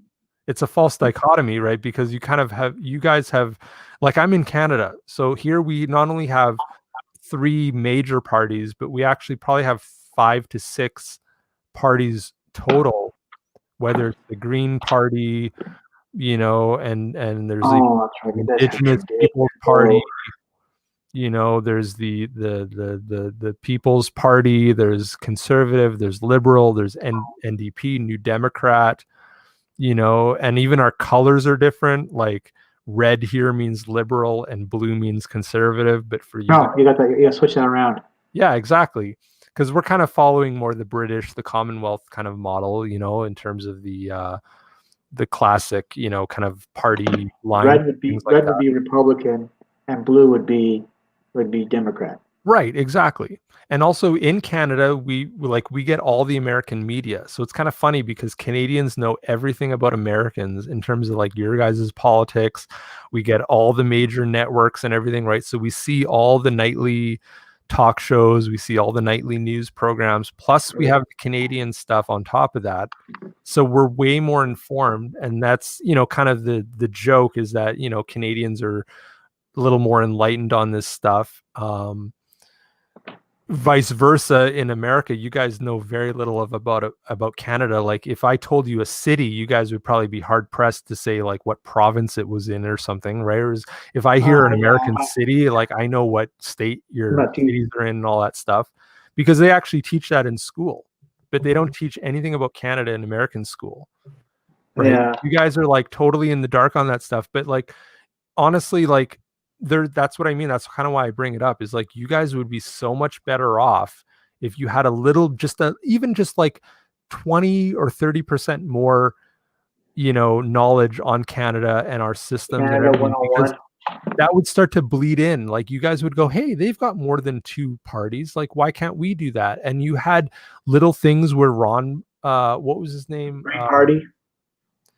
Well, you have a Reform Party, you got Libertarian, right? But you had, what was his name back in the 90s? Ron Paul. Not Ron Paul, the other guy. he always talked in the third person. He kept. Yeah, he was like this. He was an IBM guy. He was Yeah, I know who you're talking about. I just yeah, like and he actually got Ross like 10 or Perot? Ross Perot, exactly, Ross Perot. So Yeah, like yeah. you guys came close there in the 90s with a third party candidate that actually got a good significant percentage of the popular They vote. kept quitting. I'm But back. then he kind of like I left quit. it. I'm back. I'm back. I quit. Yeah, exactly. He left and he came back, he left, whatever. But you guys would be so much more in a more solid position and also like able to argue certain points better, right?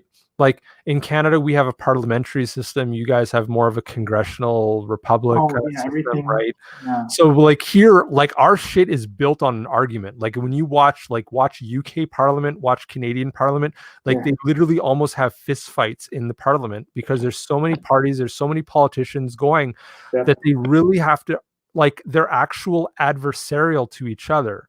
Whereas when it's only Democrat and Republican, they can kind of like they just let each other get away with each other's shit more often. And they Oh don't yeah. Well, really, it's like they had like so and so has 10 minutes to speak, and they was like, and then they give a little speech. well, I mean, like you guys would think like that in the Congress, it would be more like, I don't know, it's kind of weird because like you guys seem to fight about a lot of shit and you seem to like be at loggerhead over a lot of shit all the time. But like there really nothing really ever happens because Yeah, it's a whole like lot of one nothing. party has complete control over the other or vice versa kind of thing, right? So it's like, and even with the what do you call that, where it's like you guys can like as long as you're fuck, my brain's not working, there's like a term where if like you argue in Congress like and you don't leave the podium kind of thing, like Filibuster? filibuster, exactly. You guys have filibuster where you guys can fight an issue as long as you're willing to stand your ground, right? You can prevent people from voting and all that stuff. Like we don't have that in Canada in a parliamentary system where everything kind of goes to a vote. So you guys have all these kind of like loopholes and shit that technically should work in your favor. Right. But they don't ever actually really do anything. They're not really constructive and don't really amount to a whole lot. No. But if you guys had more like 3 or 4 parties, they might actually come into play in a more realistic sense where it's like, and you would have like alliances, right? Where it's like, it's not necessarily this party over the rest of them. It's like, oh, this party and that party join up and they form what's called a coalition. And that's what happens in a lot of what's called a minority government in a parliamentary system, right? Where like some party gets the majority of the votes, but they don't get enough to be the majority. They're the minority. So then they have to like team up with one of the other parties so that they have a majority in the parliament. So then when something comes to a vote, they know this other party's on their side and they know they're going to be able to pass something. But if they only had 35% of the vote or whatever, they're not a majority overall. So it's not like a given that they're going to be able to pass something, right? If you need like 50 or 60% of the vote. Well, here's the funny thing about like for instance, the Democrats, they like to it's all about getting a base. Mm-hmm. The Democrats they play to like minorities and the LGBT whatever. Right, all the different social justice stuff, right? Yeah, what they do is they make promises to these groups. Like, right. If you vote for me, I'll do this and this and this, and I'm all about doing it, and then they never deliver. Exactly. And somehow every year they basically manipulate them to do what they want. But I would argue that Trump is kind of the first chink in that armor because you saw that a lot of people that were not necessarily card-carrying Republicans were like, hey, I just like Trump because he was a reality TV guy or he was a WWE guy or he was a businessman or whatever reason, right? So when you kind of have a candidate that crosses those party lines, you get all these like divergent groups that wouldn't necessarily be put into one specific party group voting in that person's favor, right? And that's even going on now where you think that the Democrats have all this power among all these minority groups, but you see that Trump has literally gone from 5% of the African-American vote in the US to he's probably going to get 10 or 15% of the African-American vote if not more. I would actually argue it's probably closer to 20% easily, because Black conservatives are very, censored on Facebook and Twitter and all that stuff. Like if you look at any of the mainstream Black conservatives, they're kind of like, oh, you're an Uncle Tom, you're this, you're that. But it's like, no, they're just common sense. They realize that Trump has done more for the Black community than any other president in 100 years. Well, right now in the election polls, Trump's like 43.0%, and then Biden's like 49.6%. But the thing you always have to consider is that those same polls said Hillary had a 97.5% chance of winning. Right. Mhm. So Rasmussen seems to me as being one of the good polls that you can kind of look at as a good indication. But any of the CBS, CNN, like any of the they're going to be slanted to the left. They're extremely slanted. And the thing is, all those people that they call on the phone to do the questionnaire with, to do the poll with, they're all like registered Democrats. Yeah. Like we've seen how, like, if you think mainstream media ignores the right and Silicon Valley and social media ignores the right, you don't think these polls all ignore the right? It's the exact same principle, right? So I think, it's the same thing that happened with Trump in 2016. Like they're just, whatever numbers you see as the mainstream numbers right now, they're just as wrong as they were back in 2016. And if anything, I think Trump is actually stronger now than he ever was in 2016. Well, the more the more that the Black Lives Matter and Antifa riot, the better it actually helps Trump, because people are getting kind of tired. I'm getting tired of it. Absolutely. And even all the COVID stuff, they try to throw everything on him like he ignored it, but he was actually one of the quickest movers on, shutting down the borders and shutting down flights and travel and stuff like that. And, and he's, the thing, okay, here's the thing, right? With science should be adversarial. Science is always based on what is the best evidence available.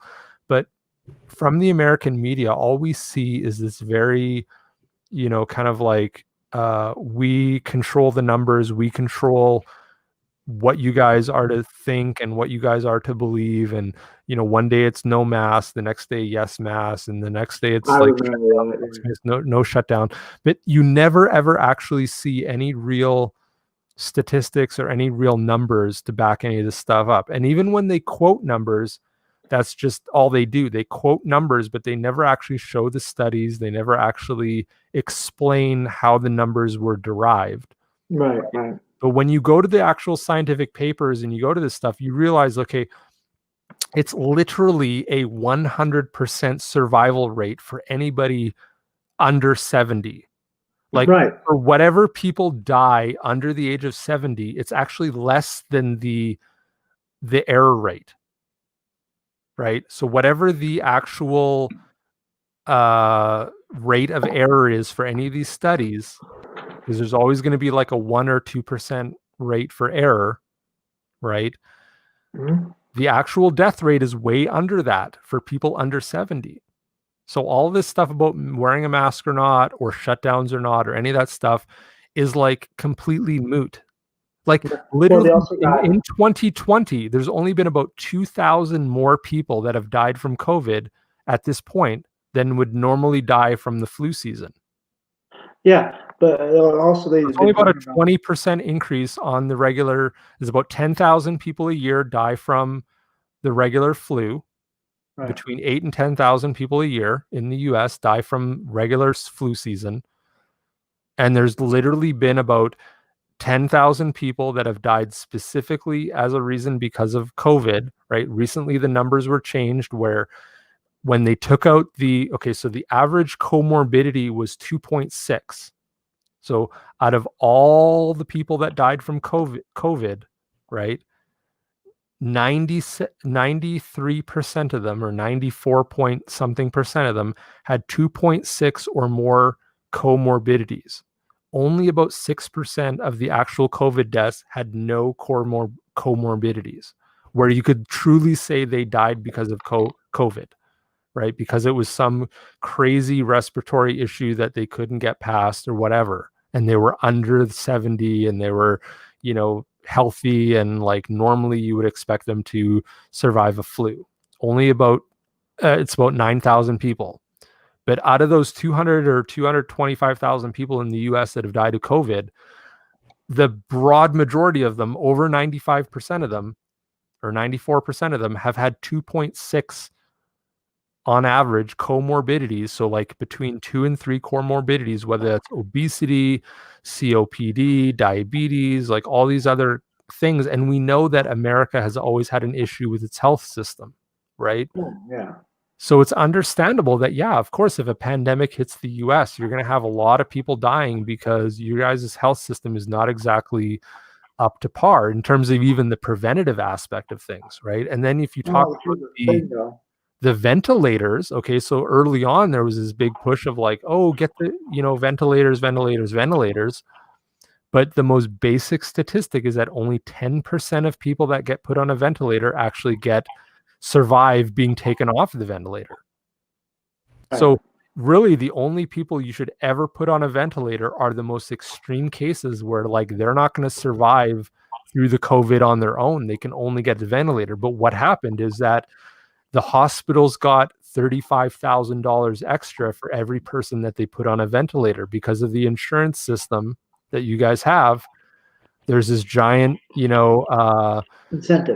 incentive exactly to put people on the ventilator. And I mean, I would just say go look up the whistleblower nurses that came out that talked about putting people on ventilators that didn't, like there was people. Okay, and I want to talk about the COVID testing because this is something that people don't realize. Okay, so the COVID tests for a sequence of RNA that is actually present in over 30,000 different coronaviruses that are common in the environment.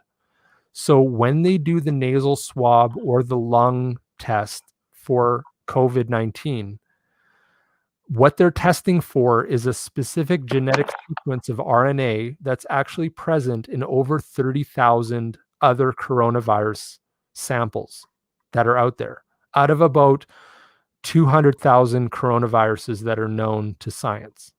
Okay, so 30,000 out of 200,000 is a pretty wide sample base, right? That's over 20% or around, 15% of the total coronaviruses out there. So when you do the actual COVID-19 test and it tests positive, really all you know is that you have 100% chance that you have one of the coronaviruses out of 200,000, and that RNA, like that specific sequence that they test for, is literally letter for letter exactly the same as in about 30,000 other coronaviruses. Now, if you look at the study of viruses, there's about 1 billion virus particles hitting every square meter, every square yard of the earth every single day. Right. You just go out into the world and every 3 feet square has, 1 billion fucking virus particles hitting it. Well, so what do you think the chances are, whether it's like an old coronavirus that you came into contact with or some other environmental coronavirus or some other whatever that makes you sick day to day that then you test positive for, right? And again, all these tests are not like, there's no way to actually verify, like you're just going by whatever authority tells you, yeah, you tested positive. And then if you go look in the media, you realize, oh, there's all these test samples where they just literally blanket said they were positive because they get money for every positive case that they have. They get like 6,000. See, that's the thing with the ventilator, it's like 35,000, but literally for every positive case that they get, it's like a $6,000 incentive to the insurance company. So these insurance companies have an incentive to actually say, yes, we got a positive COVID, test positive. But again, because the test was made so basic and so kind of run of the mill, they're not actually doing a genetic thing. Okay. Then I would also point to the recent now Dr. Li Mingyang from China. She has defected to the US because she was a WHO person that was sent to actually investigate COVID. And right from the get-go, back in February, she was saying that COVID was man-made in the lab. She was saying that it has exact insertion points in the genome that are like, it has the actual infection code of HIV. It has the actual genome of other viruses that have come before. It's literally a product of the CCP, the Communist Party of China, meant to weaponize a coronavirus, a bat virus. All this excuse of like, oh, bat soup and pangolin and all this shit is all literally a cover story when you Really? actually look at the genome. And then if you go say, okay, I want to look up what is the actual genome of COVID. If I want to look at the nucleotides of COVID-19 and actually see what are all the base pairs and what is the actual genome of it, is it actually published? And you realize that all those papers get, basically censored right away, because now they'll always argue like, oh, we're trying to prevent other countries from developing a virus, like biologically engineering a COVID-19. So therefore we can't publish the exact genome of it. But that actually should be your like clue into the fact that like, okay, well, if it's that easy to biologically engineer a COVID to not publish its actual genome, then maybe the actual COVID was biologically engineered. And that's exactly what the evidence is showing. And all these scientists get completely shut up and banned off Twitter. And I mean, the Chinese government owns all those Silicon Valley companies in the outright anyway, right?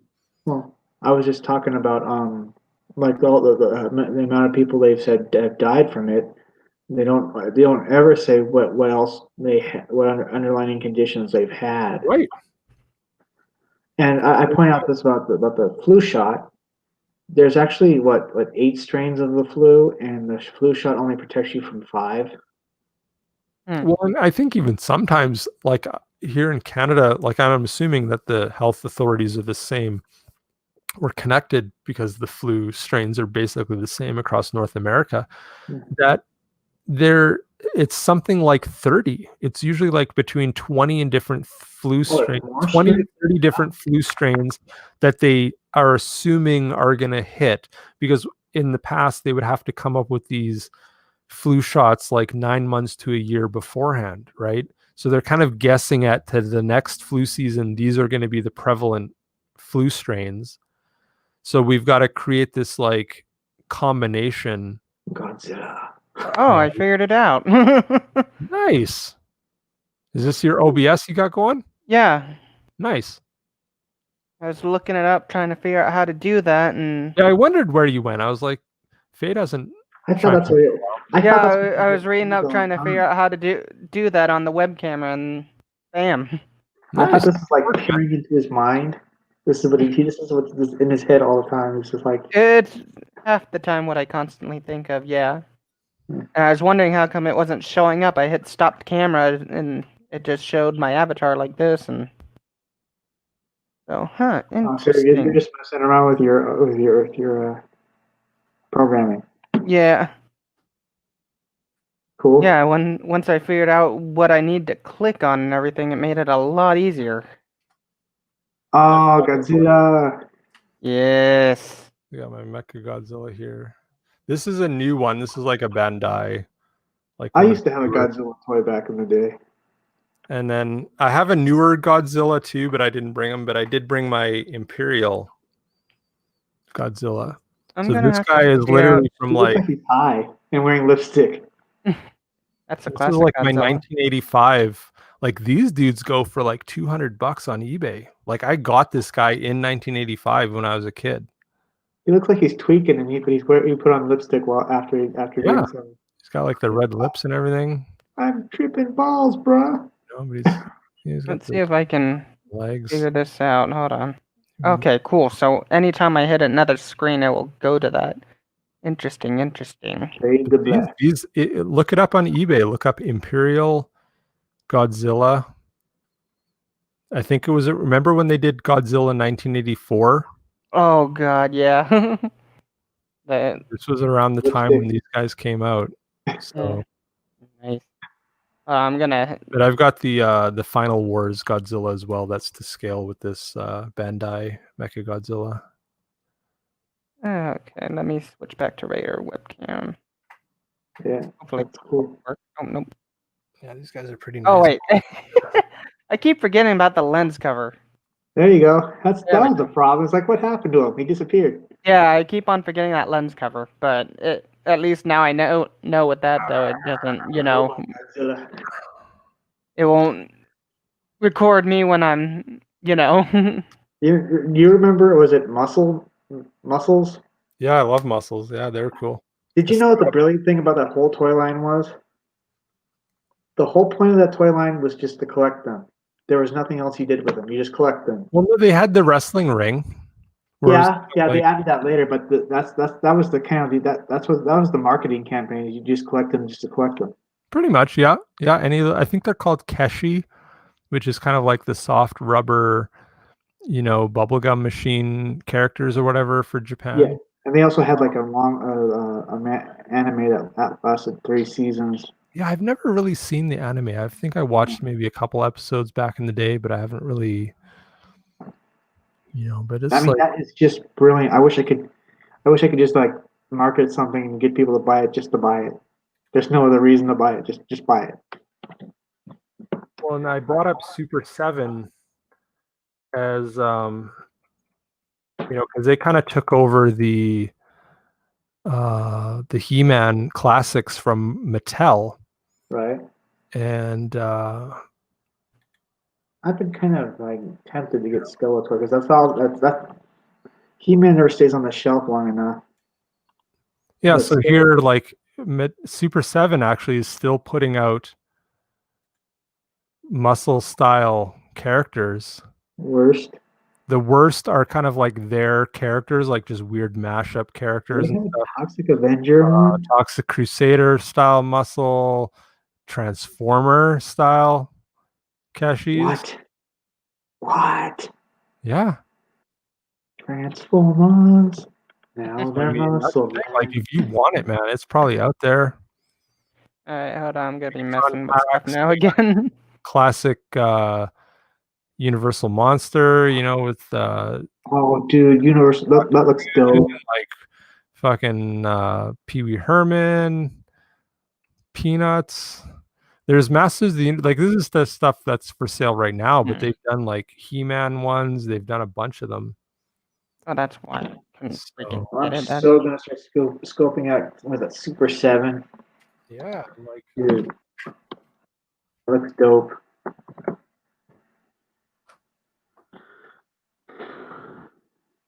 There we go. Yeah. Oh, What kind of stuff they have on this thing? He-Man and Skeletor, like, okay, Army of Darkness. yeah, they've done Army of Darkness stuff. Like, they got a lot of cool licenses. Well, they do the reaction film line. Yeah, all the reaction, like the 3 3/4 Star Wars style, like the vintage style, and they just do tons of different licenses in that 3 3/4 style. They also did the Misfits one. Yeah. Yeah, Oh, Super wow. 7, they don't get enough notoriety because, like, they started out as like a company that literally just had a magazine there we go. covering, vinyl Godzilla toys and stuff like that, and now they've become like a full-fledged company.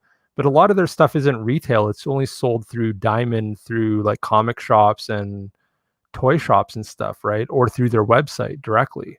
They even have some Transformers. Yeah, their Transformer stuff is really cool. They do like the transparent, like, see through their chest and stuff. Like, they're not transforming or anything, but they're kind of more the animated style, and they've got like gears and all the kind of cool internals and stuff that you can see through the chest. And some of the Super 7 reaction Transformers are cool because they're kind of like those 3 3/4 animated style characters. And you get like classic He-Man and stuff, but it's not like the old 5-inch, it's kind of like an actual, like, really articulated toy and stuff like that. So, Yeah, that's cool. can't go wrong, right? Like, we live in an age now where there's so many, like, we got like, if I put like Skeletor over here, he kind of like fades into the background.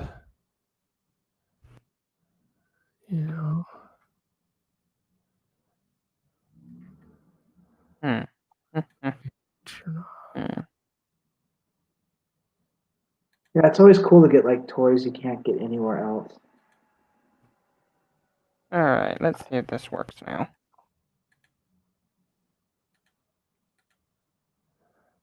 There we go.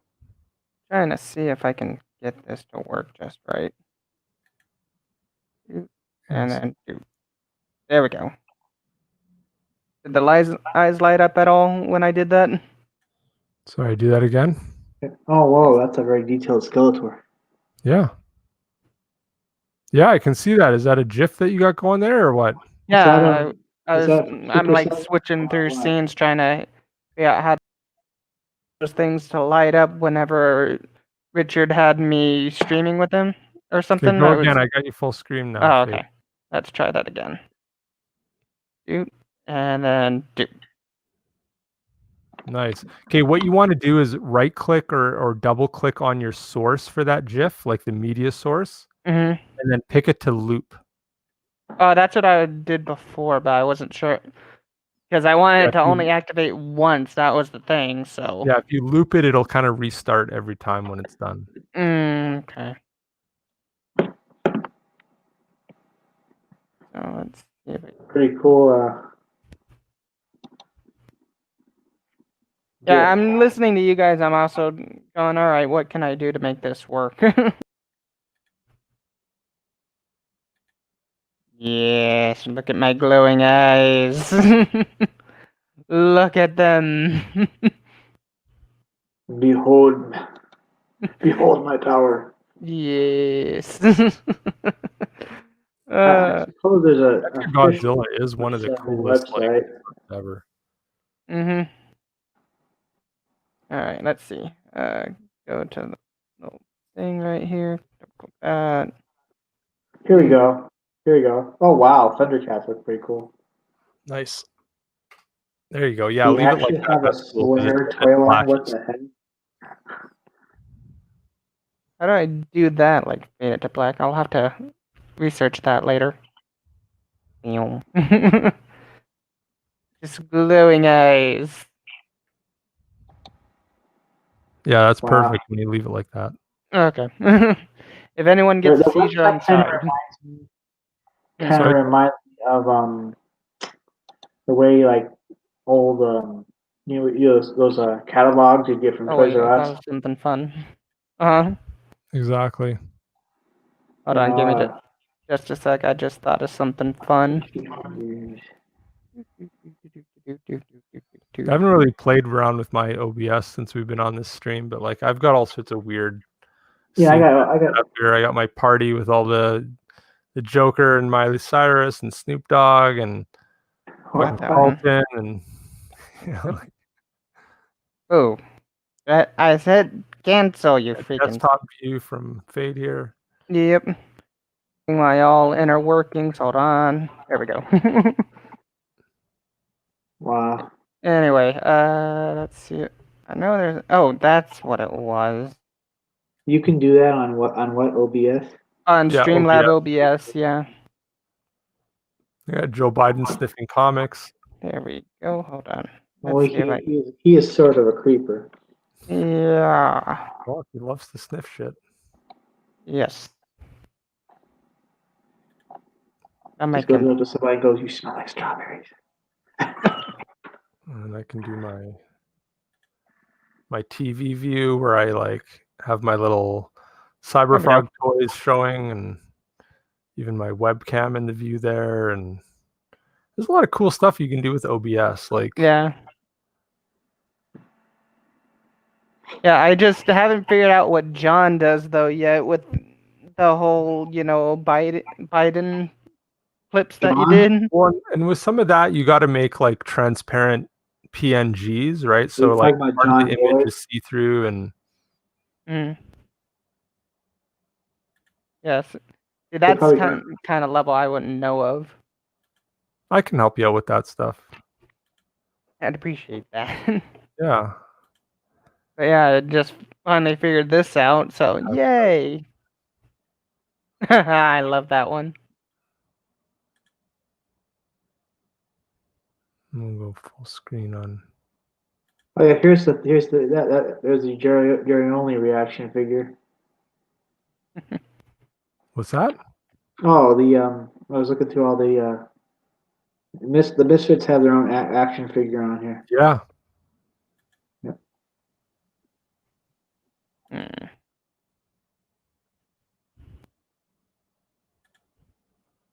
Yeah, once you figure the system, OBS or Streamlabs out, it's a lot easier to know what you're doing on it and everything.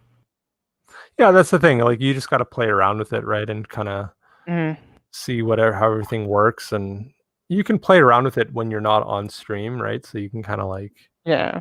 set things up beforehand. And like I set up like a little kind of fake TV overlay, right? So the TV image is one thing, and then like the TV part of it, like the actual screen is see-through. Oh wow, retro mass. Mm-hmm. They look like the old one.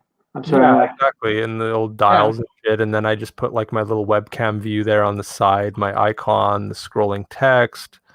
I put Richard's, last goodbye comic above me there just as a promo. And then I've got like a slideshow showing all the Cyberfrog toy images I've downloaded with like a little header overlay. And like you got to put a bunch of these images into folders on your computer. But, as long as you kind of save stuff Yep. beforehand, you can set everything up. And I even did like the little size snoodles as like a joke for Snoots there on Mike's for the Issues comic. I'm actually gonna do something real quick. I'll be right back. And I'll still be on here, but I'm just gonna mess with something in Did Streamlabs real you quick. back Cyberfrog, Tim? Are you into Cyberfrog? I would love to, but right now I don't have that. I don't have money to. Okay. Hmm. Hey, but for $25, like I would try to scratch together $25 and back Wrecked Planet at this point, because for the amount of stuff you're gonna get for $25 US plus shipping, like it's literally one of the best deals in. I should. I've been meaning to get. I don't know if you know John Dillard. Yeah, I know. Yeah. He's Yeah, a guy I've He's- talked to a few times. We're gonna try and get him on stream pretty soon, actually, because he's doing the Buckler. yeah, Buckler. And okay, get this: the Buckler takes place in Winnipeg, which is the city I live in. That's my hometown, Oh, nice. Winnipeg, Manitoba, right central. So like, I totally want to like. I'm gonna back it for sure when it comes out, but I want to get him on Richard's stream and on my stream a couple times and. Oh yeah, he's a character. He's a really smart guy. Quite the character, man. I just. So you know a bunch of those guys. Then you said you were on Rick's. Yeah, Rick Piper. Comics and stuff. Yeah. Yeah. There we go. How I did put it you back hook on up Mega with Godzilla. There you go. How did you meet up with those guys? He was the first person. There's a funny story. That was the first stream I actually interviewed on. And Rick Piper, he's very religious. Yeah. And so you can't curse. Oh, at least I couldn't curse on a stream. But I was so nervous that the more he told me not to, the more I did it.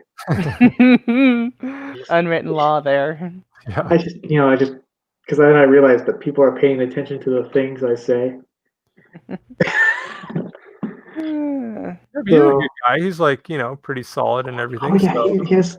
Yeah, like John Dillard, he rips on him all. He jokes with him all the time, right? And he has such a good.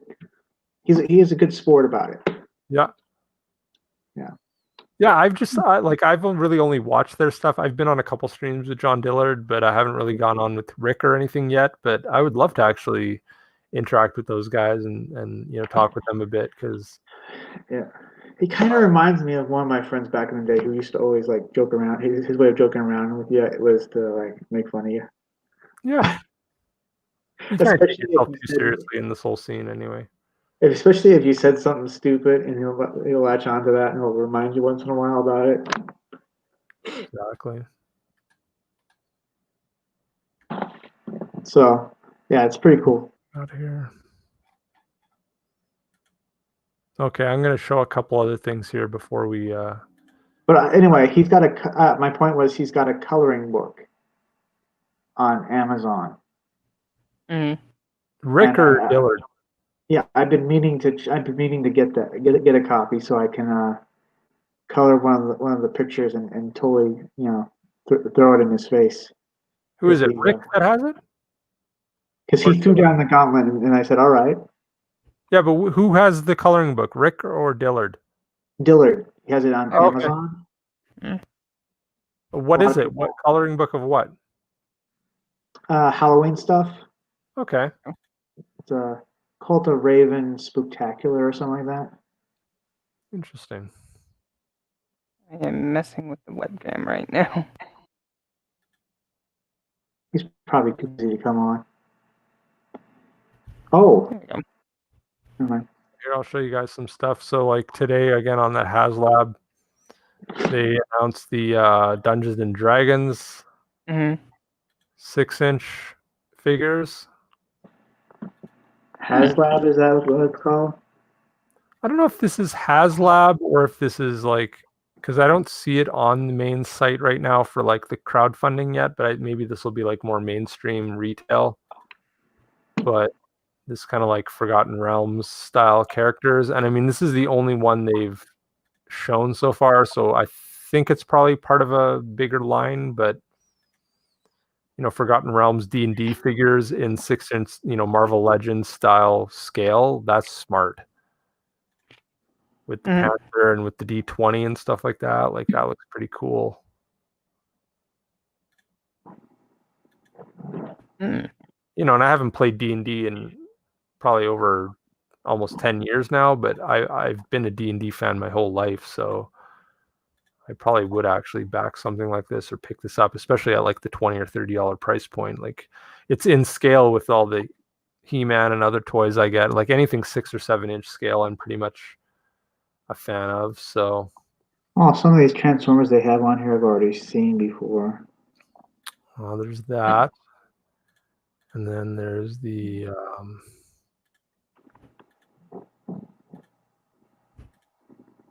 they're bringing back the Generation 2 Megatron. What's Generation 2 exactly? That's when he started that's when he started transforming into a tank. Oh, okay. That's what, yeah, because you can't. Oh, it's a smaller one. Yeah, because he can't transform. It was a problem that he could transform into a gun. I think there was like a story about somebody using a Megatron to threaten somebody with it. Oh my god! And so I guess from now on, if you ordered like the Masterpiece Megatron, it has to have like a red like cork thing at the end of it, or orange. Wow. Yeah. That's pretty funny.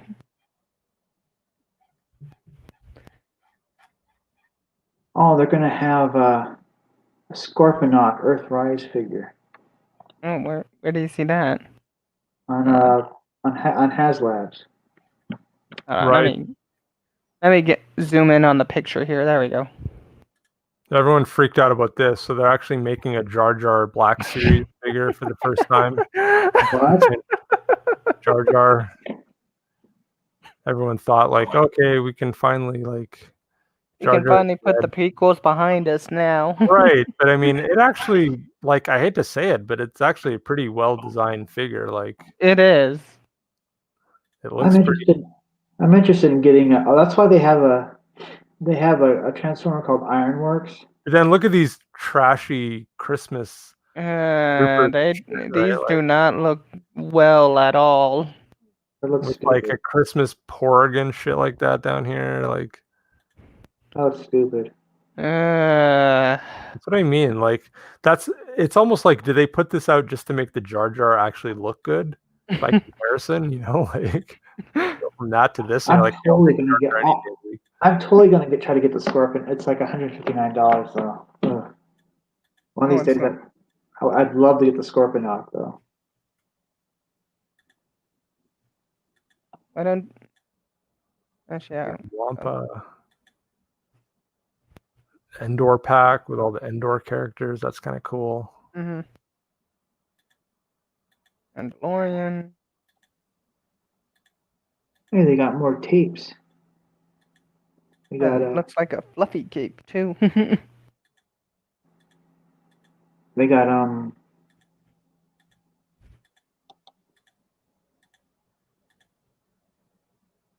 It's classic clone trooper. That's kind of cool, actually. Mm-hmm. Some good army builders. I wonder if they have G.I. Joe. It looks like it's pretty big too. Yeah, G.I. Joe classified tomorrow on PulseCon. There's going to be G.I. Joe stuff. Yeah, I saw only one figure this whole time. They did like a class. There's been a bunch of them coming out recently, but I think it's like that Cobra Commander figure that they're kind of I pushing. saw Scarlet. I saw there's a Scarlet Yeah, action. Scarlet came out in the first wave. They've already had like almost 2 or 3 waves that have been promoted already. I didn't know about it. Well, it's because like it's hard. Like retail is such a touchy subject now.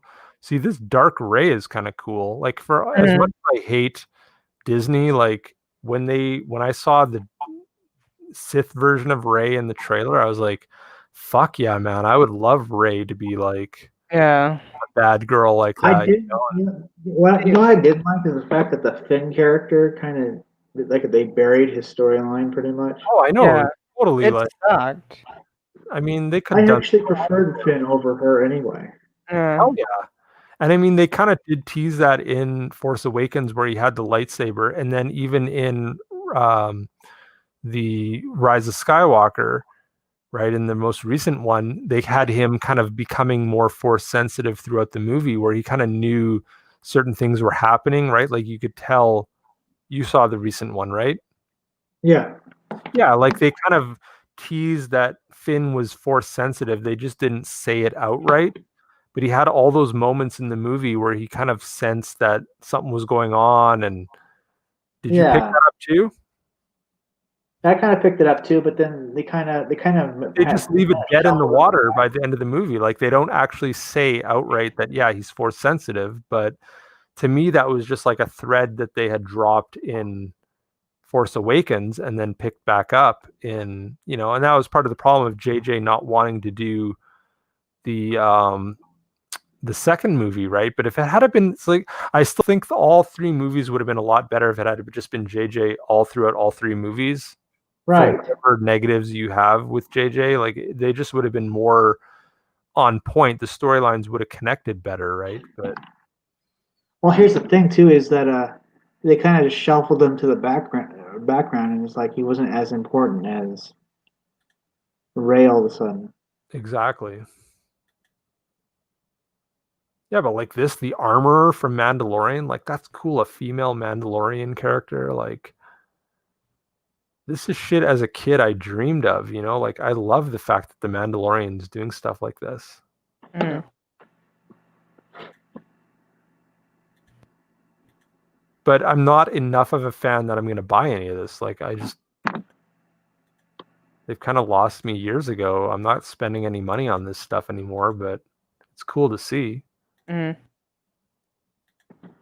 Yeah. Thrawn's cool. If I saw like some GI Joe stuff, I might want to buy. Same here. I had so much GI Joe stuff as a kid. Because GI Joe kind of disappeared for a while, didn't it? GI Joe has been, it's been one of those franchises that after that 25th anniversary series that Hasbro did, where they were kind of like, still the 3 3/4 scale figures, but the more modern, they weren't like O-ring or anything like that. They were kind of more modern articulation. They kind of died after that. And now with the classified, everything's like 6-inch for the classified series. And then I think they're going to go back and do 3 3/4. Somehow we lost Fade. There's some sort of retro GI Joe stuff that was coming out either at Walmart or Target in the last couple months. But the weird thing is that it has like the retro style packaging, but the figures themselves are the 25th anniversary modern versions of the characters. They're not the actual 80s versions of the toys. And fans want the 80s versions of the toys re-released as a retro line. But for some reason, Hasbro is doing it. That's why Walmart's doing so well with these reissues of Transformers. Exactly. Yeah, just put out the classic toys, just redone at modern factories kind of thing, and new packaging and everything, and yeah, people will buy it. It's kind of weird though this year because the only thing they've launched is Astro Train and Blaster, and I don't know what else they're gonna. They probably maybe they only do like 2 or 3 a year just to kind of. Last year they did. It was Optimus Prime with no trailer, Bumblebee, Outback. Oh, so there's somebody else. There was like 4 or 5.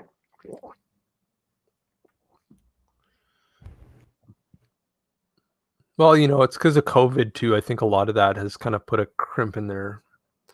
Yeah. Got their panties in a knot kind of thing, and they don't know what to do. So I'd say release more toys. Such a bitch. you would think, yeah, like, and I mean, especially with this HasLab and like any of the online stuff, like that's where all the business is, right? Everybody's buying shit online, so just do crowdfunds or put it on Amazon or something if you're not sure if the retail is going to support it or not. I was also looking at there's so many figures that Japan got that we didn't get, but you look at the old vintage figures, so expensive. Mm-hmm. Yeah, exactly. Well, and a lot of that stuff ends up on Amazon too, anyway, right? Like they always say, like it's the Japan exclusive, but you can still pick it up on Amazon anyway, right? Like maybe with the exchange or whatever, it's still a little more expensive than you would think, but it's not like it's hard to find. Oh man. Okay, so there's this guy on Facebook who does like customs, and he took like a Megatron action figure and made him look like a Nintendo gun. Mm-hmm. That's cool. Yeah, I'd get that. Hell yeah. Yeah. There was even a guy who did like a Skeletor Megatron mashup There we go. where it was like Megatron with like the blue and the purple color scheme of Skeletor. Really? And it kind of looked neat. It was really interesting. And because you brought that up, I'm going to open this Megatron toy here. Oh, great. Just to like I said, man, for $4, I mean, like you can't go wrong. Might as well just put it on your webcam so that way we can see you opening it. Yeah. Okay. Is it the classic Megatron or is it like the? No, it's just one of these like mashups. what are they called, Hero Mashers or whatever. Hero Mashers, yeah. Now, what do you think was cooler? Do you think the original Megatron was cool, or the Generation 2 Megatron?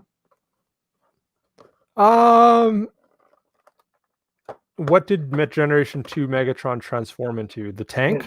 Yeah, that's when they started they changed his alt mode into a tank.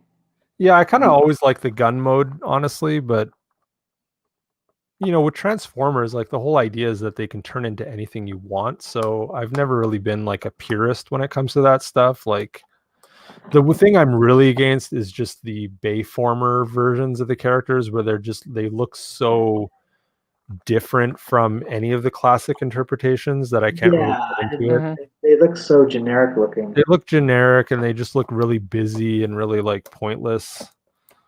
But in terms of like any of the versions of the characters that turn into some other alt form, I'm fine with it. Like I don't really care whether it's the gun or the tank or even Beast Wars stuff is cool too. So yeah, I like to call that Transformers: The Next Generation because pretty much it was like look how much stuff is on here for $4. Damn.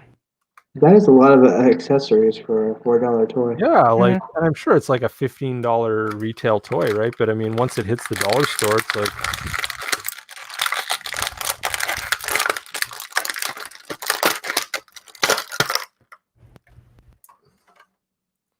And like you put them, like maybe Skeletor's, like they're almost the same, right? Like they're right. That's not a cheap looking toy. They're almost at the right scale, and I'm like, I love 80s shit, so of course I'm gonna buy it, right? Like, if I can have Megatron and Skeletor teaming up, and he's got like his energy mace or whatever, like, and they're pretty posable, and like I said, like you can pull their arms off and stuff like that, and rearrange them. And I think, like I was saying with those He-Man Origins, the same thing. They've got all the legs and arms come across. So they're realizing like the adult collectors want that customization obviously kids, it's fun for them as well, but like if you want to like, pull his head off and like put it on a different guy, you can. And Have him holding his own head. Mix and match. exactly.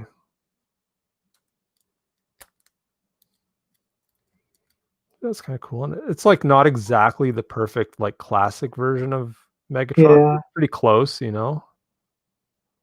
I can see why you'd like it. Yeah.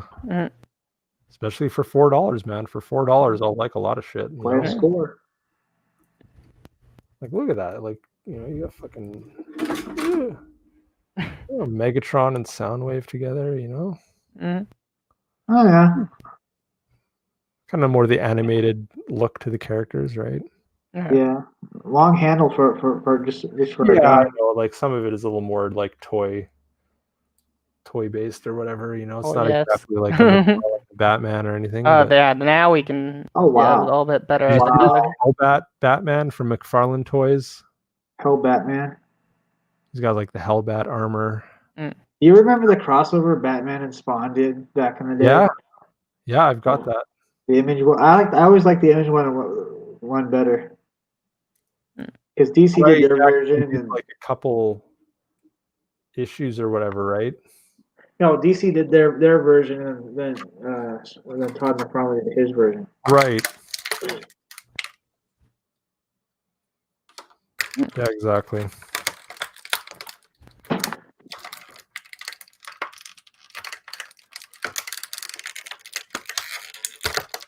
Getting more accessories out, John? Just pulling them all out, yeah. Well, it's even got like the missile firing thing. Like, see, that's something I miss from the 80s is being able to like put shit together. Put the missile gun in there. Well, nowadays, though, I just kind of display them, and once in a while I have to dust them because they get dust. Yeah. What do you think about the? Well, yeah, it goes. I just don't want it to like. War on Cybertron, like I had the War on Cybertron Hound. I like the way that one looks, and I have. See if I can find those. The stuff that you usually only see in collector lines, but like extra hands. Oh. Yeah. It was like a purple hand with like a gun on it. So So I mean I usually go by how they look because I'm displaying them, but this is a pretty good looking red alert right here. Oh, nice. And I'll go full screen on you. Excuse me. Who was that? Red alert. Nice. Yeah, that one. And then of course my favorite one has to from the Cybertron War line has to be Hound. Yeah, Hound is one of my favorites. He was one of my first guys I had as a kid. My favorite is Sunstreaker for the Autobots. Yeah, I haven't seen a properly done Sunstreaker figure in any of these lines. Now, again, that's nostalgic because that was my first Transformer as a kid. And so Sunstreaker is my favorite Autobot, and Soundwave is my favorite Decepticon because he was the first Decepticon I got. I'm pretty happy to get my Optimus when I got my Optimus Prime action figure because as a kid, yeah, I wanted the original Optimus Prime, but I didn't get him. I got Power Master Optimus Prime, which I wouldn't mind having again, but I'd keep him transformed in truck mode because he looks better in truck mode. Yeah. Yeah, I love all that stuff. Any of the stuff like 1990 and before for Transformers, it's all great in my mind. Now I have a question. Have you guys seen Transformers Armada, the more Japanese-based one? Yeah, I have seen a couple of those, and I have some of the comics actually too from that. I loved the Japanese, where the Optimus and the trailer combined together to make like a Super Optimus Prime or something. Oh, no. I mean, there's so much depth to Transformers that they could mine for live action if they were really smart. Like that's why I really hope post Michael Bay and post Bumblebee and all this stuff, I hope they actually do a proper Transformers movie someday. Well, sometimes you can't capture lightning in a bottle twice. That's true. I mean, the 1986 movie, unlike the G.I. Joe movie, the 1986 Transformers movie actually holds up well. Oh, Yeah, it does. It Absolutely. does. I mean, they weren't fucking around with that one, especially when the Hoist. Hoist is cool too. I had him as a kid as well. I had the original one too, but Yeah. I mean that one looks pretty solid right there. It does. It does look It pretty does. good. Sometimes though, if it's too hard to transform, I just leave them as it is because I don't want to break nothing. My reissue of Bumblebee, you know, the foot always. I'm always worried about the foot falling off. Is that Cliff Jumper? That's Wind Charger. Wind Charger. Okay. Yeah. Yeah, I get it. I'm a little off with some of the names for some of the characters. Yeah. It's been so And long. Yeah, you got some cool stuff there, man. Definitely.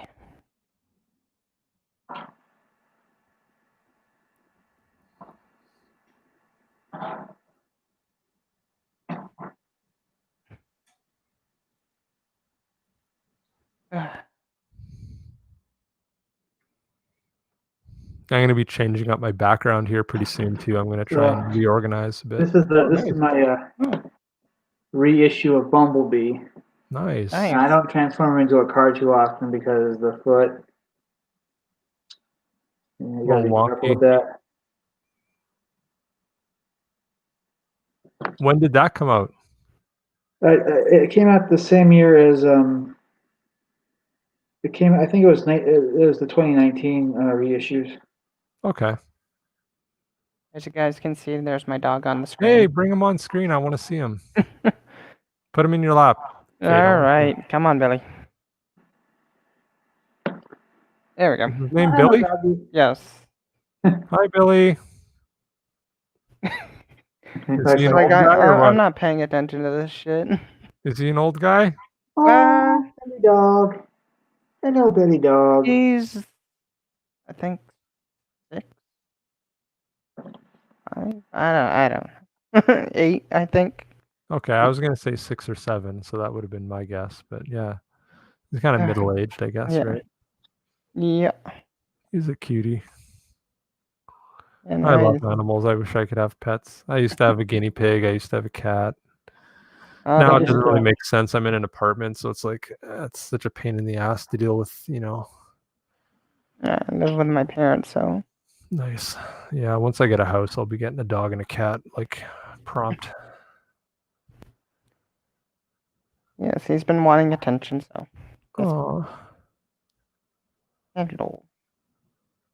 Now that I've given it to him, he probably won't stop with just. What is he, like a terrier mix or something, or? If I can remember right. God, I Looks cannot. like some sort of terrier mix or something. Yeah, I think he is. I'm not 100% sure. We'll move my desk off a bit. There we go. But yeah. Are you done, Billy? Nope. We need more mascots for our streams. You can be our mascot. Yeah, but the problem is he wants pets and wants to kiss. That's okay. He's like, yeah, I'm getting attention. It's funny when you have a pet, you're like, God damn, I'm so sick of this pet. But when you don't have one, you're like, I want a dog, I want a cat, I want something to pet. I normally have to be very careful with this one. Mm-hmm. Are you happy, Billy? With this one right here. It's usually the feet, as you can see. So is it like pretty much exact to the vintage as far as you know, or is the head a little different? Like it seems to me the head looks almost a little different. I think they changed the head a little bit. Yeah. Hold on. I don't remember. I know a lot of kids when I was younger that had Bumblebee. Like he was one of those figures that nobody had back in the 80s. It was always like the bigger Transformers that everybody wanted, so they always got the bigger ones. But yeah.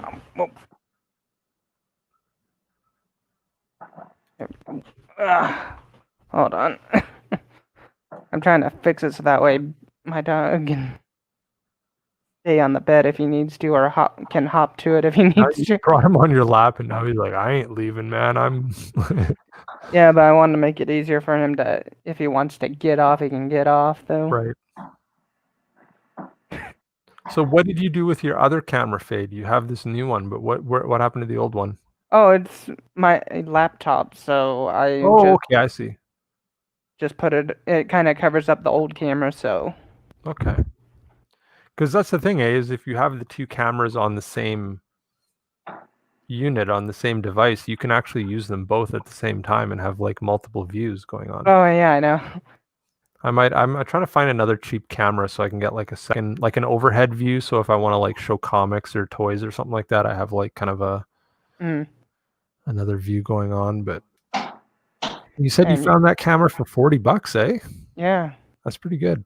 Here, actually, I'll send you the Amazon link. I don't know whether or not it would work in Canada, but yeah, I could probably find something similar. Hopefully Jay gets one too soon. I know, right? That's why I kept telling him, you know. So hopefully he doesn't have to take you on a hunting trip and like blast your face off or anything. I know. Yeah. Apologize. Hold on. Let me get the link real quick. So what other stuff are you into, Tim, other than Transformers? What are some of your other favorite franchises or lines? Well, right now I don't want to overload my. Like maybe not what you're buying now, but just as a kid or what you connected with when you were younger. Well, there's always G.I. Joe, He-Man. We had real Ghostbusters. Yep. What They've done some reissues for those too recently. Hasbro's put out like the classic toys on the classic cards and stuff like that. Yeah, I saw those, but they only had a few there. Let's see. Rock Lords, if you remember those. Yeah, GoBots, Rock Lords for sure. That was actually a decent movie too. Everyone shits on that movie, but I liked that movie as a kid. I didn't. I did. I haven't seen Transformers or nothing, but I had the Rock Lords. Toys are actually, yeah, they're kind of, people didn't like them back in the day, but they're very collectible nowadays actually. Oh, remember Garbage Pail Kids? Oh, I love Garbage Pail Kids. Sure, yeah. I had a whole stack of them in a Burger King pail, and I guarantee you my parents threw them away. Yeah. Yeah. Oh, what was those? They had like a car that turned into a jet, and a Jeep that turned into like a boat. Mask. Oh, Mask. Yeah. Yes, Mask is cool actually. Or was it the Centurions? Well, Centurions was different. Yeah, they had like like suits, and they had like you could put like when the leader had like wings you could put on his arms, and people also don't remember that like Dungeons and Dragons had their own Saturday morning cartoon. Yes, I used to like that too. Warduke was my favorite. Yeah. Oh, the villain for some reason was always the coolest. Warduke with like the crazy helmet and like See, that's something where I wish Hasbro would like reissue that stuff or like do a new line based on that shit. I'm trying to find him on Twitter. There's a guy on Twitter that I follow. So many things we thought were cool when we were kids. Like, did you ever go back and rewatch the Ewok movies? Not only have I rewatched them, I own the DVDs, which are hard to find now. But like prior to the prequels, the DVDs came out for that, and there's even a DVD of the droid and Ewok episodes, like not the full series, but like 5 episodes of each. I'm sorry, I love the Ewoks episodes. I love the Ewoks cartoon. Pretty fun to watch. I don't mind saying that I actually have watched the. It's more of a nostalgic thing. Like I recognize on a surface level, yeah, it's super cheesy and super bad. Like when you compare it to anything like modern, but like I don't know what year those came out, like 1984, 1985, maybe those Ewok movies. So I mean, like I was like, 8 or 9 or 10 years old or whatever at the time. So I mean, I was like the perfect age level for those, and like I remember recording those on VHS as a kid. I remember going over to my friend's house and like watching them. So I'll always love them for what they are. Like I know they're not like, but I mean, in the grand scheme of things, they're still better than Disney Star Wars. Like in the grand scheme of things. But I just It was I was watching it and I was like, why did I ever find this cool as a kid? This is embarrassing to watch.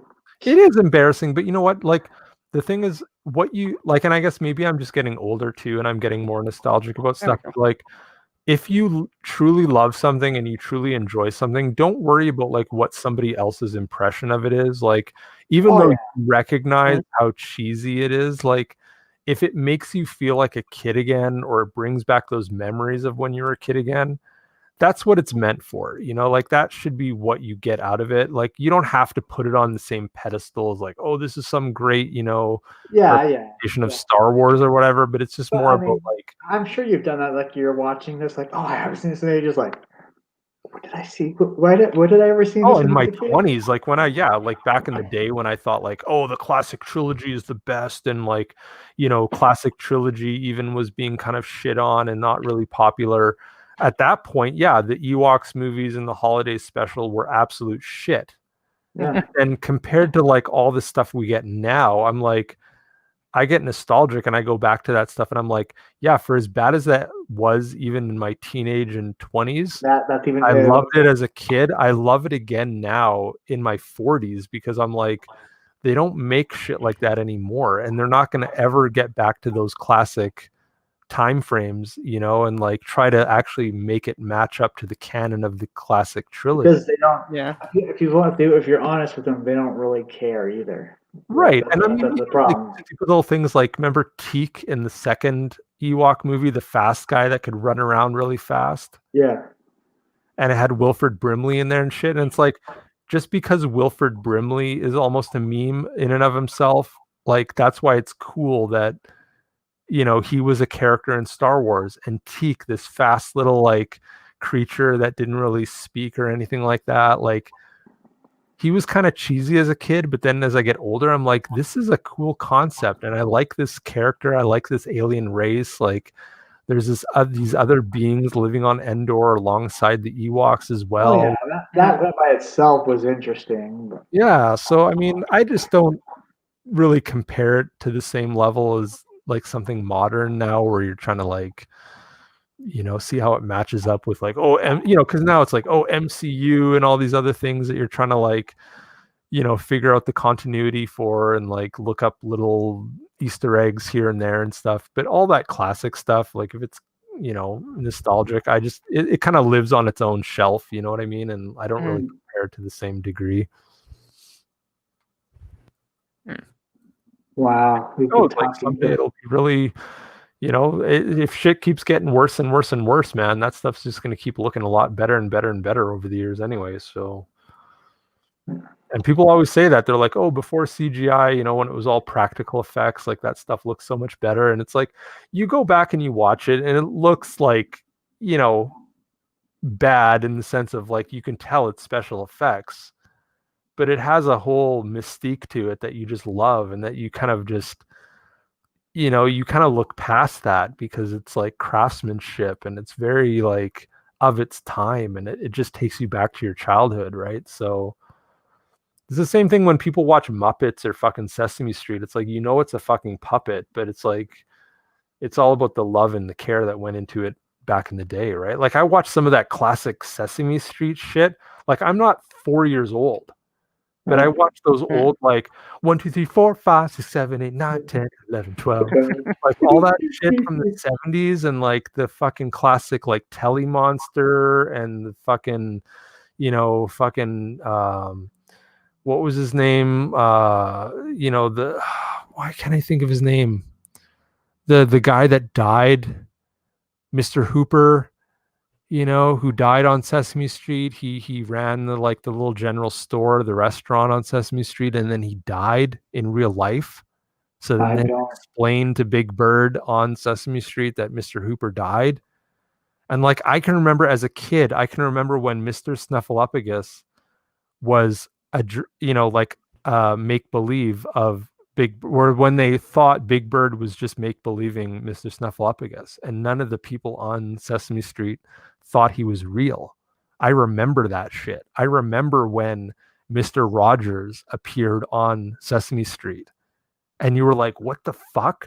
They're doing a crossover between Mr. Rogers and Sesame Street? And then it was like a 5-minute bit, and so like 1 minute Mr. Rogers is there, and then the next minute he's gone. And it's literally all wrapped around Big Bird and Mr. Snuffleupagus doing a race around Sesame Street, and like the so-called street is literally nothing but like a flat backdrop. But as a 5-year-old kid, you believe it. You think it's some like New York back alley or some like bustling street in New York or whatever. But you watch it now and it's just some like stupid cardboard backdrop, you know? But it's like nostalgia is like a thing that you can't really like describe. It's just this feeling that you get, right? Where you're just like, oh, okay, I remember that as a kid. It was the time when things made more sense.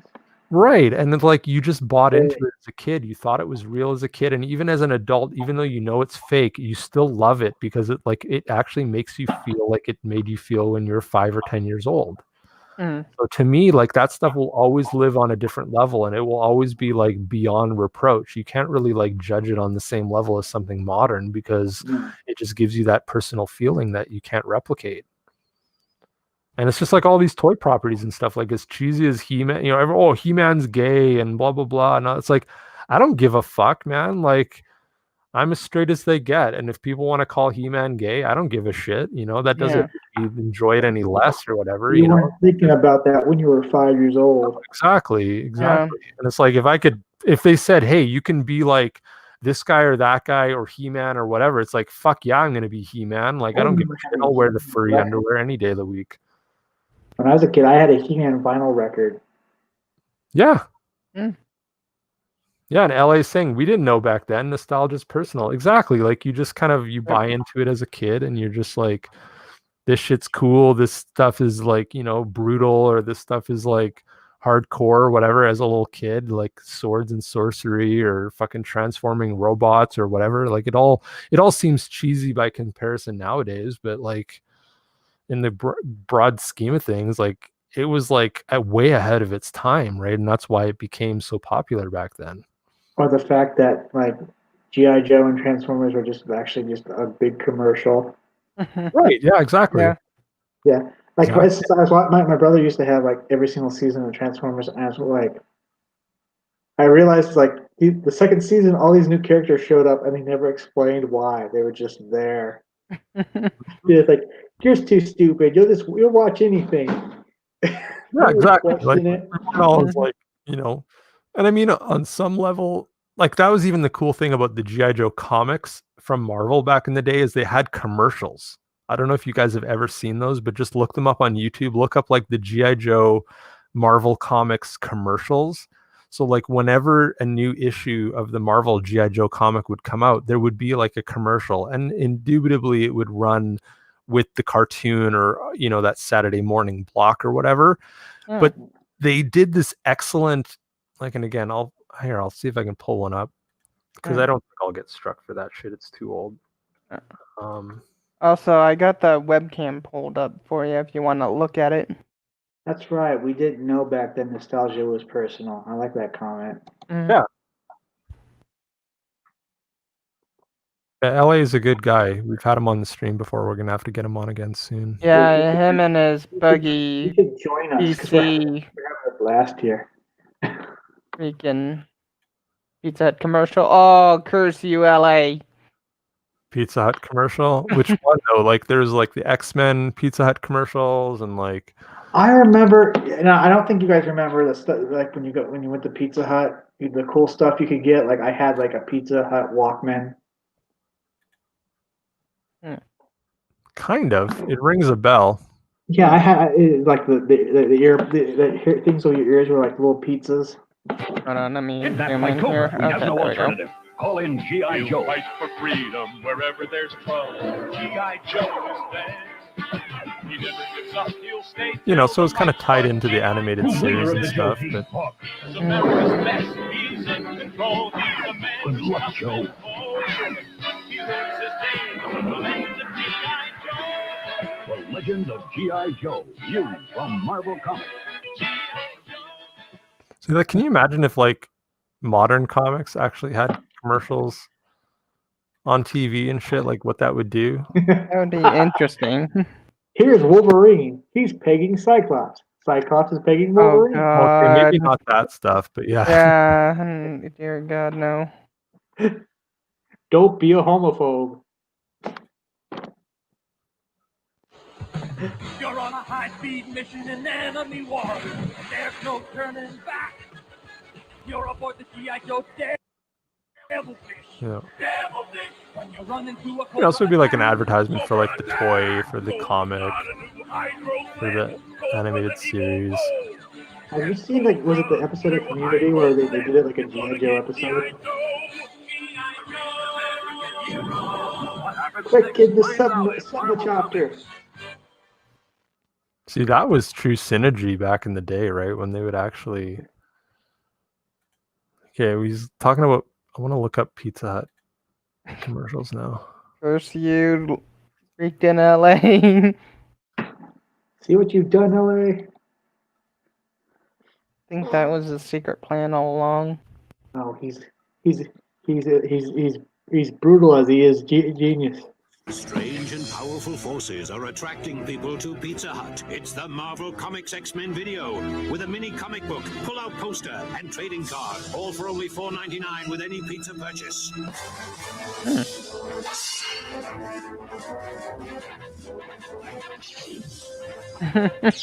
It's Wolverine with real pegging action. Oh, I'll wrap that up. Look over your shoulder, Cyclops. X-Men. Watch out, man! Wolverine swooping in for Jean Grey. Mm.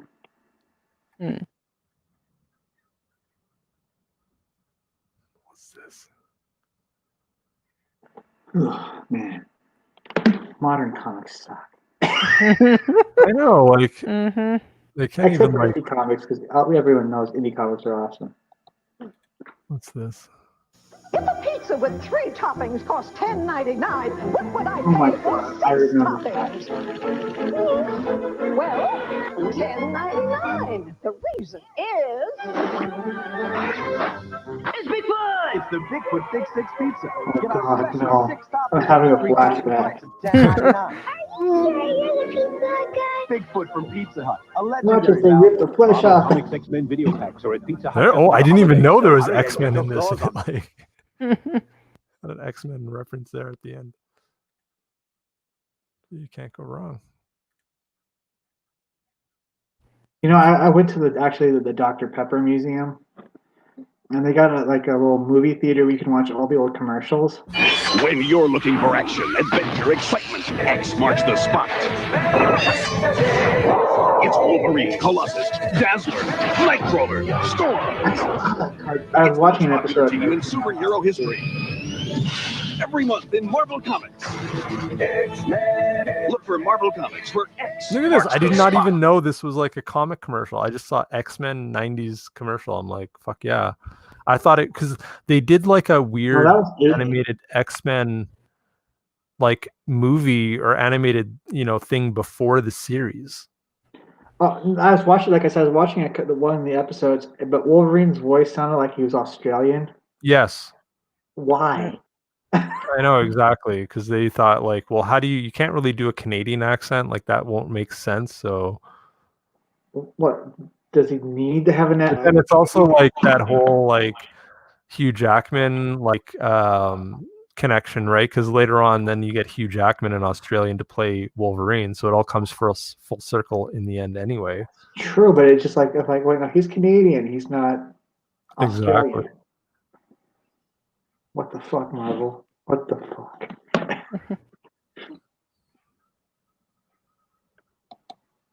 Yeah, it's the same one. X-Men Dr. Pepper. All right, let's go, let's go. Why is this so familiar? Big fan of the X-Men? Dr. Pepper can make it pay off with the Dr. Pepper $100,000 X-Men game for the new X2 movie. Look under the cap of specially marked packages for your chance to instantly win one of 10 $100,000 cash grand prizes, or thousands of other prizes. Could you give me a hand The with? $100,000 X-Men game, only from Dr. Pepper. He never was able to score ever. Exactly. How are you supposed to finger the girl at the prom like that? You know, like What happened to her down there? This happened. it's like, is that time of the month or does Johnny have claws?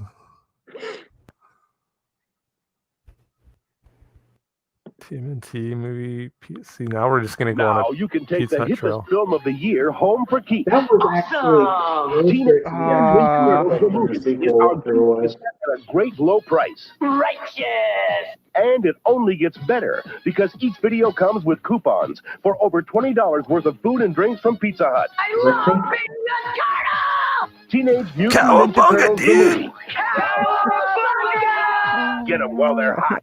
Available at Target for $18.88. God, I watched that Got game crushed so much. it got ripped apart by something in the original comic book. Oh man, that original Ninja Turtles movie, like I saw it opening night as a kid, and me and a couple of my buddies, man, we were just like I had always been turtle obsessed, but like ever since that movie came out, so like I've got all these. Did you guys ever play this stuff? The Ninja Turtles role-playing game from Palladium. One of my friends actually had all books. Did you know the cartoon actually is the reason why they ended the role-playing game? Yeah, and the game did go on for a little bit, but it kind of dwindled after for years afterward. Because technically, the Ninja Turtles was never really a child's cartoon. They adapted it. No, not at all. Yeah, it was very like gritty. Yeah, and like this one's cool too. This was like I have a full screen on here. Oh wait. You still got YouTube. There we go. Transdimensional turtles where it's like, dinosaur times with like future time. Huh. And this had like Did you ever have the issue where the rules to make like dinosaur mutant characters and stuff like that? Like, did you ever have oh, cool. There's an issue of Ninja Turtles that was done by I think his name was Corbin, and he did I think that's one of the stories for Heavy Metal. He did an issue of Ninja Turtles where they went back in time and they ended up wiping out humanity before they even started. Like they were just mining. They got the prehistoric times, and all of a sudden, like these apes were throwing rocks at them, and they ended up killing them all. And they realized they wiped out humanity. Yeah, I actually had the issue where she actually appeared in it. The Time Lords, Lord Simultaneous, and Renee. Yep. Good old SS for you. So like these role-playing games were pretty cool because they kind of like drew from the black and white Mirage comics. Hell yeah. I think there's even a thing in here with like the Donatello one shot where he like that Kirby universe. Do you remember that? I did actually. I actually had that comic. I think at one time. Yeah, he has like a pencil that like has a crystal on it. And doesn't he like draw Donatello and Donatello comes to life or something? Yeah, well, like anything the guy would create would like come to life, and the guy was named like Kirby King, I think. Oh, geez, I wonder who that's an homage to. Yeah. Huh? Who could that be? Let me think. Roadhogs, maybe. And I got this one too. Did he leave? So it's like post-apocalyptic Ninja Turtles, but with like vehicle rules. Yeah. Yeah, he had all those books. And it's like really cool. Biker versions of different animals and stuff like that. But yeah, like I mean, between comics and like role-playing games and cartoons as a kid, like there was so much stuff to like get lost in with your imagination. And doing RPGs like what your friends was like trying to like being an actor. You had to kind of pretend like. Absolutely. Man. Cool, like octopus guy.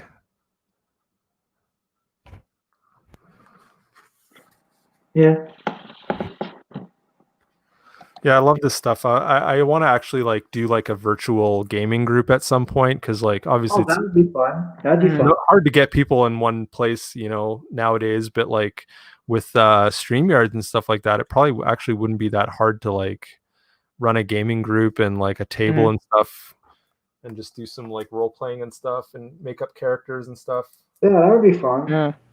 I'm nerd enough to do that. I have no pride. There's a game I want to try that's been circling around, Among Us. That one seems like it would be fun to play too. There's this is Palladium as well, so it fits in with all the Heroes Unlimited. Like I said, I had a friend that had all those books. Yeah, so you had like all the guns and like. I'm pretty sure you also played Rifts. Yeah, Rifts is cool. Rifts was a little bit after this, but yeah, it was still in the same vein of all of this. Yeah, I played. What was it called? A juicer. Bionics and shit. Yeah, juicers were like the crazy. Oh yeah, I remember. It's all coming back to me, man. It's all coming back to me. And I mean, it all still works. Like, okay, maybe there's not like a huge scene for that stuff nowadays, but like the books are easy to find online nowadays, and like, there's no reason why you couldn't, like, obviously, even like the weapons, they do like the claws and everything, right? Because everyone's like, oh, I want to be like a Wolverine, right? So of course they throw the rules in there for like retractable claws and shit. Marvel also had. I'm pretty sure you had the Marvel role-playing game. Yeah, I remember. Well, I used to play the old TSR Marvel superheroes. Do you remember that? With like, yeah, my brother used to have that. We used to play Marvel. Face Rip. Do you remember Face Rip? No, I don't remember that one. Face Rip. Like, look up if you just go on Google and just search FACERIP. Okay, let's see what comes up. Okay, got to do Face Rip Marvel probably. What's Face Rip? What is that? Okay, here, I'll share my screen.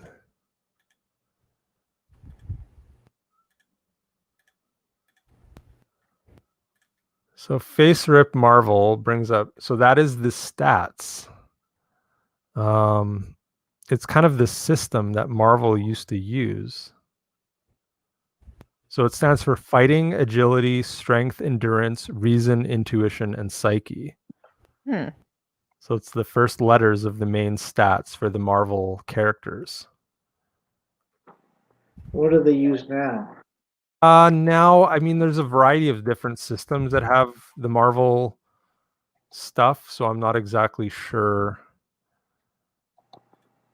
what all their attributes are, but this was the original TSR Marvel system that I played.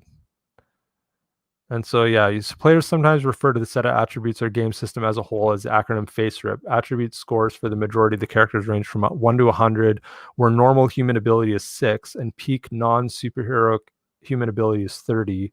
However, the designers minimize use of numerical figures, instead preferring adjectives in the Marvel Comics tradition, such as incredible, scores from 36 to 45, and amazing, 46 to 62. A typical 5 to 7 attribute has a 50% base chance for success at most tasks relating to that attribute. For example, a character with a typical fighting skill has a base chance of 50% to connect with a punch. As an attribute increases, the chance of success increases by about 5% per 10 points. Thus, a character with an amazing or 50 attribute has a 75% chance of success at tasks relating to that attribute. And it had like a weird, like, kind of like a table that you had to look on and everything. So it was kind of complicated, like, especially compared to today's systems. But it still is like unparalleled in a lot of these superhero role-playing games. Like, aside from the Heroes Unlimited, which is good, the Marvel TSR system was really, really good. And like, if you could kind of get past the rules and get, into that stuff and work out the stats and everything, like, it was actually a lot of fun. But again, it died because, like, TSR dropped the Marvel rule set or whatever. They lost the license or whatever at some point. But there's a million like books around for it and stuff, so you can still come across that stuff pretty cheap, or download the PDFs online and stuff like that. So, and it's all the classic like 80s and earlier Marvel. So it's none of like the crazy SJW shit, or even, I don't even think it went into the 90s, like maybe mid 80s or late 80s was like as far as it went. But after that, it was like other companies that got the rules for it. So, well, even DC had their own role playing.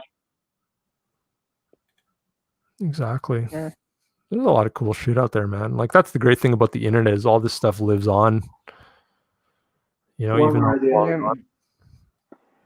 where's my I got a whole Star Wars section of books here too, but Oh yeah, the Star Wars role playing game. Yeah, I remember that too. this was the classic Star Wars role playing West End second edition. I don't remember that one. I remember there was a different core book. Well, there's this is West End games from the 80s and 90s, and then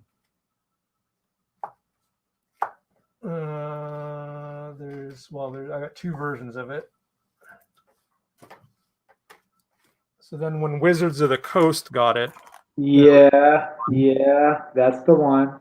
That's the one. and then there's the revised version once the prequels came out. Yeah, there's the one. That's the one. I remember those. This is actually still a really good. Like if I was going to do Star Wars role playing, it would be this D20 version for sure. But if you want simplicity, like for getting people on board, this D6 version of West End games, because all you need is D6s for this. You don't need D20s or any other stuff. So, and then this, like if you ever come across this book in a used bookstore, the Star Wars source book for West End games, this is the book you want to grab, because like it's really, kind of basic stats and like not even full color or anything like that, but just the amount of like, and it's got like the basic alien races in it and stuff, but the write-ups and the background in here is just, it's second to none, right? It's kind of like in the mid 90s when there wasn't a lot of Star Wars stuff, it kind of kept the dream alive. So I remember the early days of the internet, like the dial-up. Your big table. Somebody had done like Transformers, like stat sheets. Yep. Yeah, Transformers is kind of begging out for a good role-playing game, honestly. Like, they just got around to making model kits for them. Stuff like this, like Imperial garrisons, like what would the actual layout for like some sort of Imperial base plan be? So it's like cool stuff that as a kid, you're kind of like, man, I wanted this stuff when I was a kid, but now that I'm like 15 or 16 and I'm like the prime age to play this shit, then hell yeah, I'm going to play this stuff. And that's the problem with video games too, right? Is like kids don't really use their imagination anymore. They don't really, like, as much as I love video games and digital games, like I think they don't really hold my attention. Solid basis in these old tabletop games is like kind of a prerequisite for stuff.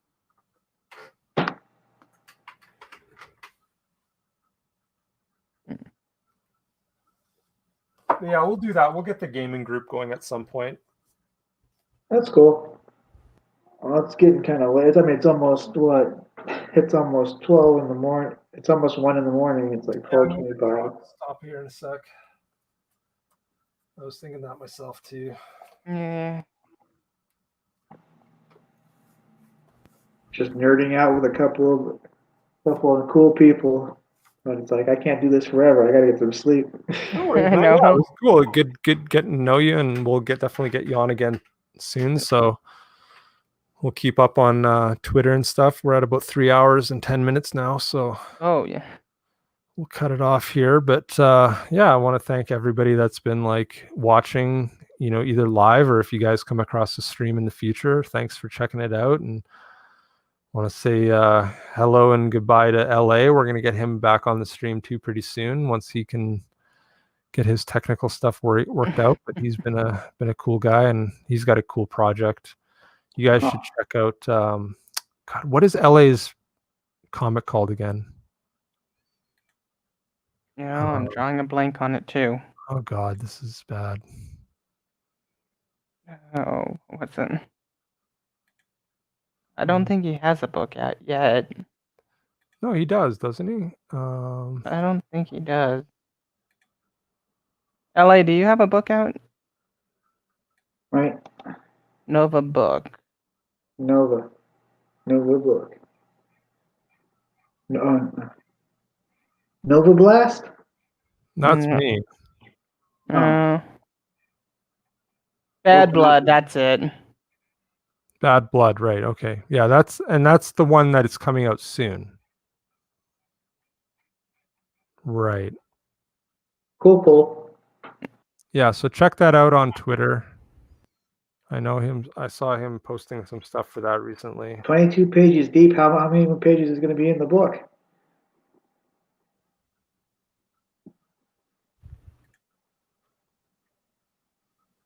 Yeah, Bad Blood. I don't think he's got a sign up sheet for it yet. He's done some art for some other people and stuff like that. If you check him out on Twitter, he's got some art up and stuff. But yeah, Bad Blood, he was posting in the group recently. Let me see if I can find something.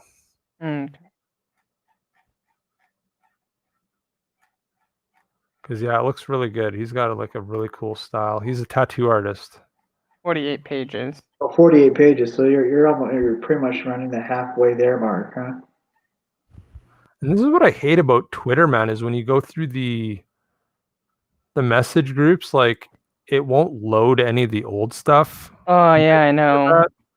You try to go up and it's like fucking just sits there scrolling, and then it like fucking Or gives how you about when you're like you finally manage to reach the top and it won't show the complete message on it? Have you had that happen to you, John? Yeah. Yeah, Twitter was dead the other day too, where the images weren't working. Like it just showed kind of like a gray or a beige box instead of an actual graphic. So I think it was just Twitter was down or something for a while, but it was a pain in the ass because all these people were posting like art and cool shit, and then I couldn't see anything. So, come on.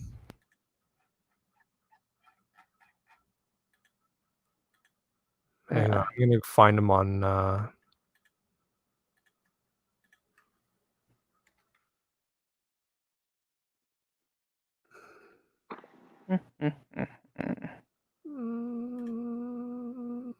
Let me find them here.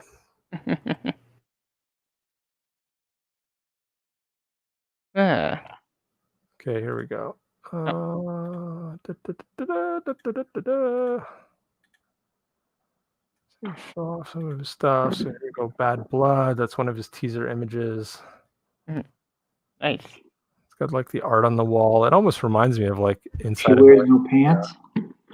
Well, she's got like some sort of a thong or something G-string on. It's pretty sexy. What else has he got on here? Let's go to his media section. Is it our wolf story? The RoboCop he started. That looks pretty sweet. Mm.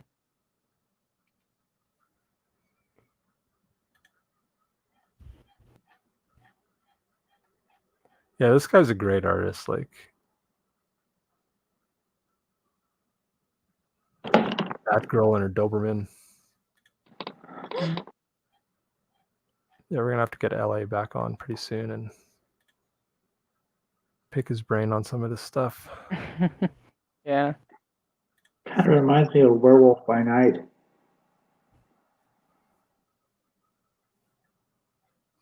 I mean, werewolves are pretty much one of the coolest monsters around. Yeah. The Cyberfrog piece here. Interesting. There's another Bad Blood promo. Some sort of like UN assembly or something.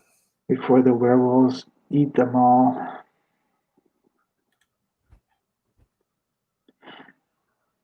Actually, I wrote a werewolf story when I was in fourth grade that was not put into a collection of stories for the class. Mhm. Apparently they didn't. It was not appropriate, so it was too violent, so it didn't get in. Well, that's the thing with school, right? Like they're always gonna Yeah. take over I just everyone. thought it was funny. It's like, oh, apparently I was too ahead of my time.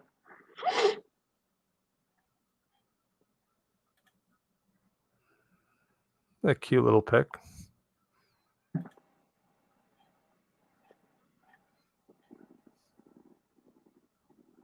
He's got this baby on every single. What's up with that? That's his like go-to reaction. Atrocitus from Red Lanterns, I think, right? Yeah. Or at least Ethan came up with him.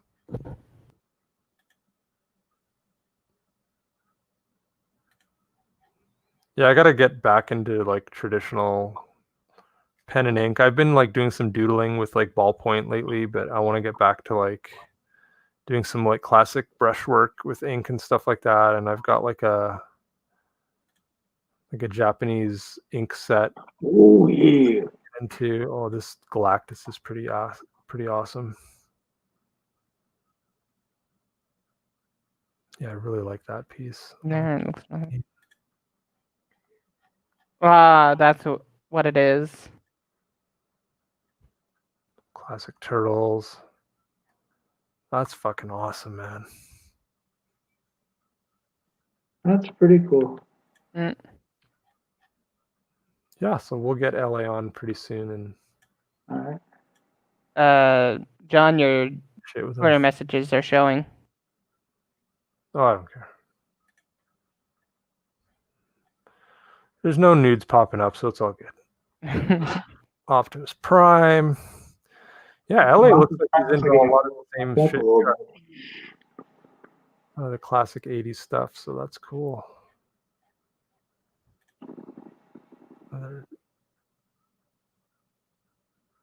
Oh, so was this Preston's pencils?